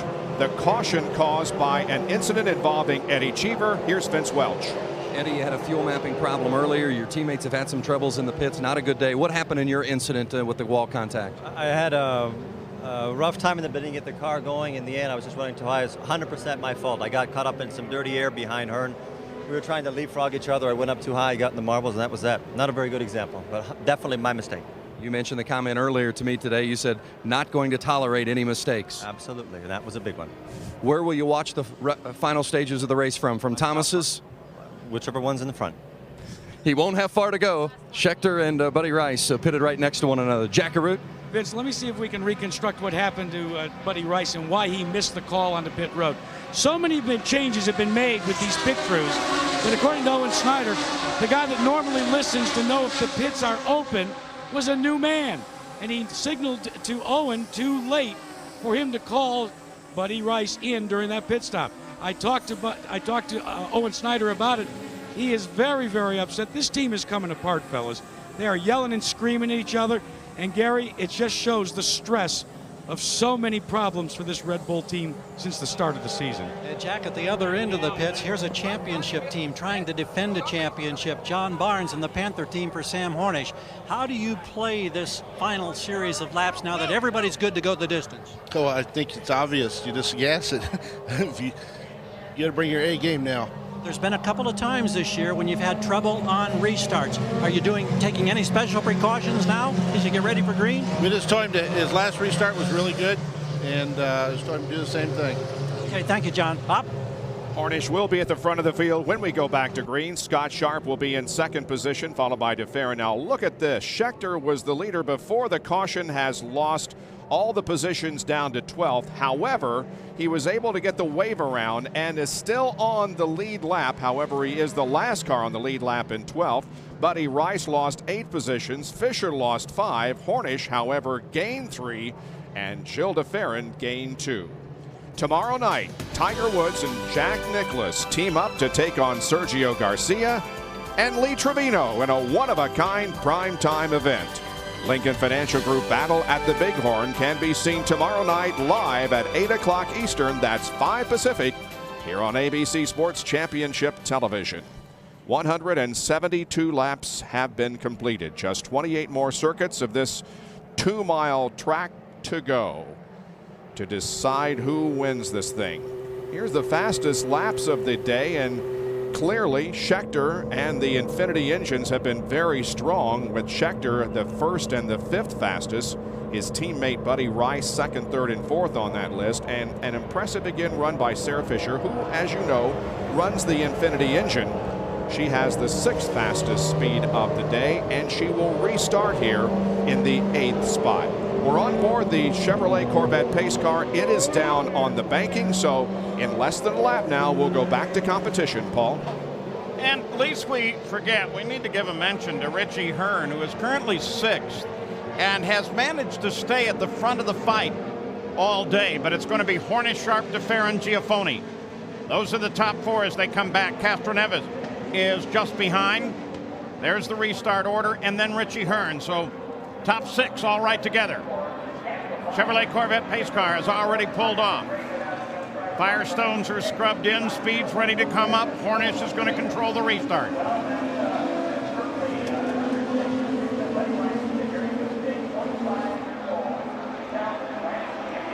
Launch now, launch now.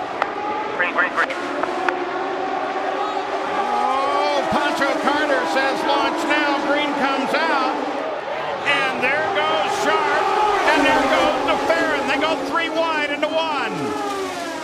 Here comes Giafoni and Castroneves down low. Maybe a little bit of a miscue by the Panther team, Paul. Certainly a slower restart than we usually see on Sam Hornish. Obviously a lot of laps to make it back right now, but slow restarts have almost been the norm with these guys for the past 2 races. And guys, just before you heard Pancho Carter say launch now, they'd said let him come to you, let him come to you. So that seemed to be part of the plan. That wasn't a very good plan. There goes Sharp. There goes Castroneves. There goes Giafoni. What's going on with Hornish? Down on the inside, it's Fisher coming around Hornish. Got one coming both sides. Got some coming both sides. Just keep in there. what happens after a restart sometimes, especially after a pit stop, you get a set of tires on. Maybe the pressure's not up to where he likes it. The car might not be working the way he wants. Slow car on the bottom. Slow car on the bottom. But you have to have patience. Look at this, Jill DeFerrin has led 509 of the 2,275 this season. Gary Gerald, what's going on with Hornet? We are told by the team that the car has been popping out of gear. I don't know if it's happened more than once, but clearly he's got some serious problems as we ride with him. Well, let's watch from the onboard for a second. That sharp just ahead. We'll keep an eye on that, see if we have visible evidence of it popping out of gear. In gear now, and he's back rolling. Clear. Gets around Fisher, around Sharp. Runners down low on that 3 wide. Marlboro Team Penske's at the front. DeFerrin, Castroneves, Giafone still there in third.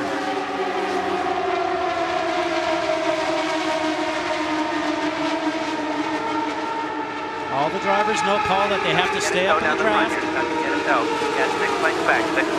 Especially after this restart, because there might not be another restart. And if you lose the toe right now and you fall further back, you might not be in the lead group when it comes down to these last few laps. Sarah Fisher works on Scott Sharp. Use Hornish, use Hornish. There's a good piece of advice. Use the draft off of Hornish to close up. Okay, still there.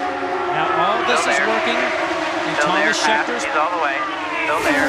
benefit, because all these guys are running side by side, not running single file and getting a good lead going out the front. Here goes Giafone for the lead. Giafone forges out in front of Marlboro. Team Penske picks up the lead. Schechter, by the way, nice is now in 10th. Nice and smooth, nice job. Look at this, Paul. 3 abreast, and everybody's fanned out, almost touching wheels going into 1. Yeah, but looking at the speed, look at Schechter down there. Fastest lap at 220.4. Come forward 2 positions since the restart. There's still time left. Absolutely, probably red mist in his eyes and a fire in his belly right now, because he knows he has the car capable, and he is capable of winning this race today. Since the restart, we mentioned Richie Hearn been staying right there on the restart. He's gotten up in this fight. And Paul, he's done a nice job on the high line. It's really working for him outside today, and he's used that draft to pick up some spots. And give a shout out to his crew as well, which picked him up 2 spots on that last pit stop. Oh yeah, but look at Sarah, now in 2nd place behind Giafone. Stay long. Hornish tries DeFerrin for 3rd. That low line, Paul, we talked about, her car works so well there. It seems to be so fast right in the middle of the turn. She carries so much speed going through the middle of the turn and off the turn. Well, in theory, she would have more power than Giafone. What she really ought to do is just stay with him for a little while. Well, her car is working. She's able to slice back and forth. She needs to get some timing down. She lost some momentum there. She might pay for it right now with Hornish. Too late for Hornish. Oh, here comes Hornish. Use the draft. Looking inside. Stay clear. Hornish is going to have to earn it. Okay, grab up the Giafone again. Grab on up. 3 lanes. Try to get a run up here in 1-2. And look down low there. Oh yeah, Schechter. Now up to 7th. Scott Harrington was the car off the pace down low. Slowed down as the field came by. No factor to the battle for the lead. Schechter now 7th. Still plenty of time left. 18 to go. Now 17. Fisher is going to look outside of the leader, Giafone. That's Sarah's mom keeping an eye on it. Oh yeah, she's doing just fine. Hornish tucks up tight to Castroneves.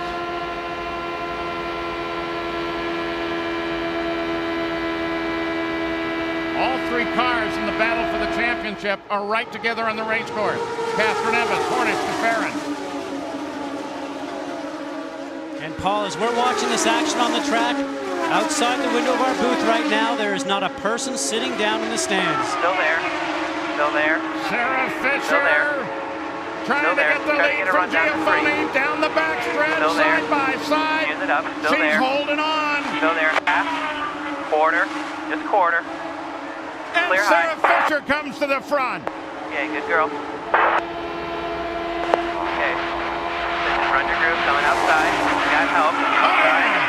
Outside, another one outside. Comes back at her. Outside. Outside. Still there. Still there. Still there. Still there half.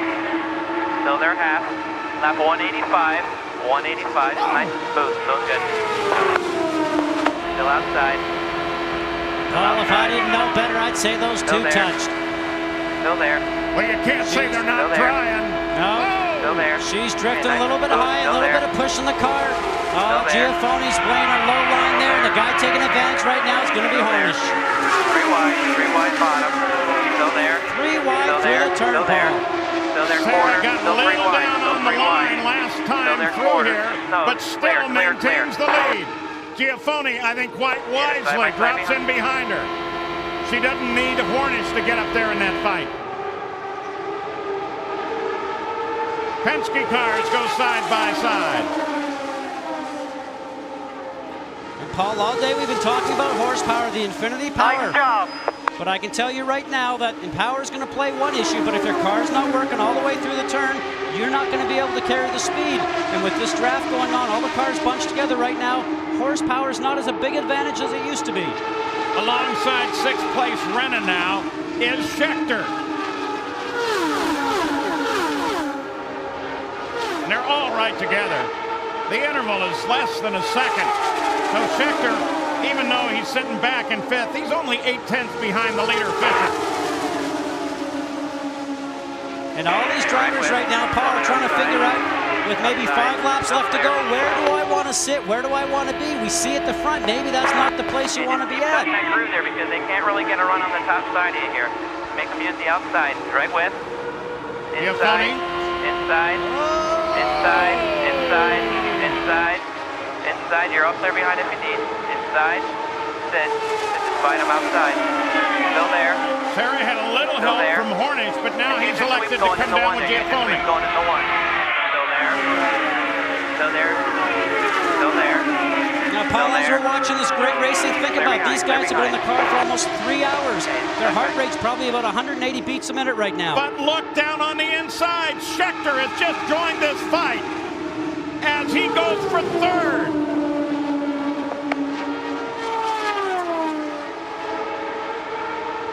Giafoni back to the front. Schechter charging Fisher on the inside. 10 to go the line. 10 to go the line. Nice job. Keep pushing. It's going to be the longest, fastest pit lap in a long time. We talked earlier in the show about the lower line. People want to be protective of it. I bet you right now you watch everybody be hugging that white line all the way along here when it comes down to about 5 laps left to go. Stay low with the Penske Fisher, guys in Hornish, front. Renna. 3 wide, 3 wide. Okay, clear outside, outside, outside. Got him looking outside, outside, outside. Just suck up on this guy, suck up on this guy. Use the With car. Sam getting back out of it, that's put him in the clutches of everybody behind him. Look at the swing that DeFerrin took that time. Back.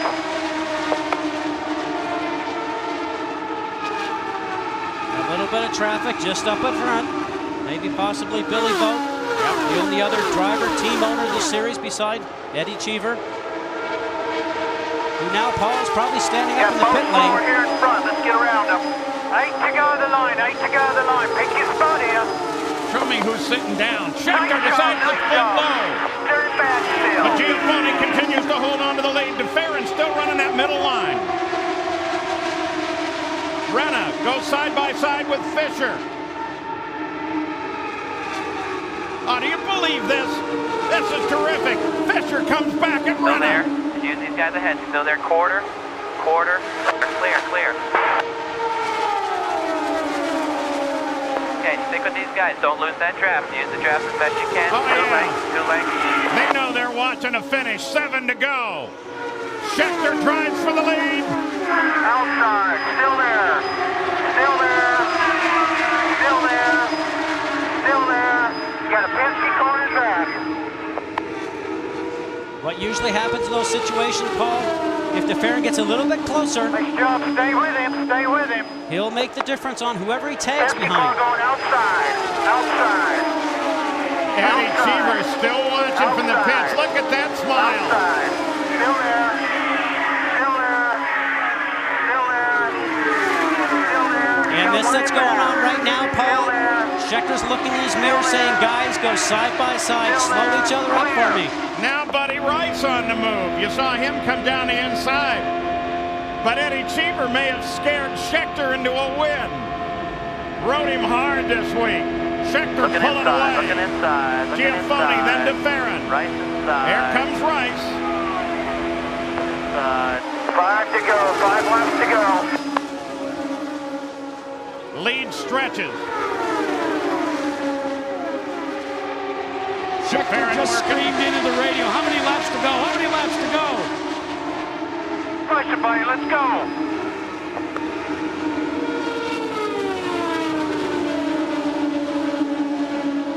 Look at him stretch out now. Plenty of fuel. It's not a factor. Rice is going to battle with DeFerrin. That's a fight for third. Everybody, you're clear. You're clear. 4 to go.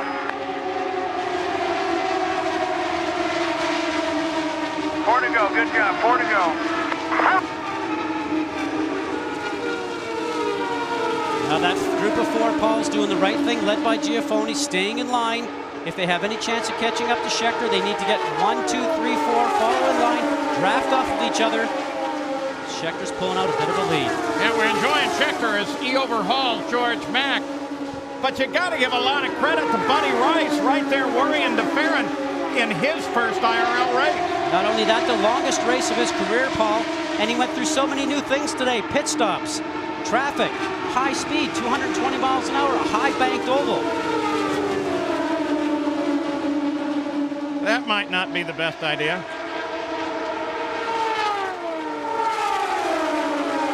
Yeah, but DeFerrin's going to work on Giafoni now. 3 to go. They cross the line now, 2 to go. Rice tried to muscle his way in. Picks up Giafoni. That's going to work. But Renna's going to get in. We talk about rookies. Don't forget Renna. This is only his second race.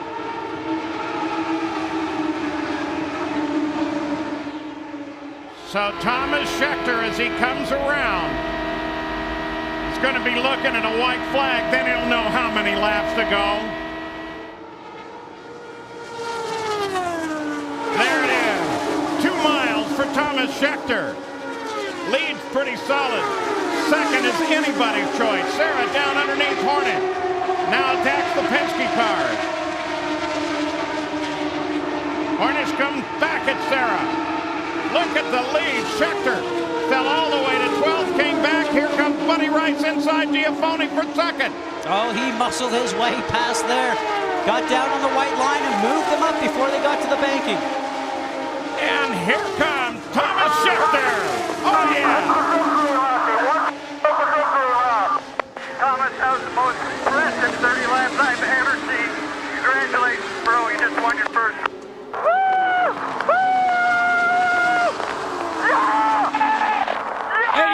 Eddie Cheever, you may have just scared Thomas Schechter into his first victory. Congratulations. All Thomas needed was a little teeny bit of a change, and unfortunately had to be done through anger, but that was a fantastic drive that he drove. I was the one that did the bonehead move, and I probably should be the one that be set down on Monday. Both of them drove impeccably. I'm so glad that we finally have this monkey. So is it 3 cars at Kentucky or 2? Well, right now you'd say there's 2, and it should be those 2 guys, wouldn't you? All right, Eddie, go to victory lane. Schechter and Rice. The teammates that started on the front row finished 1-2.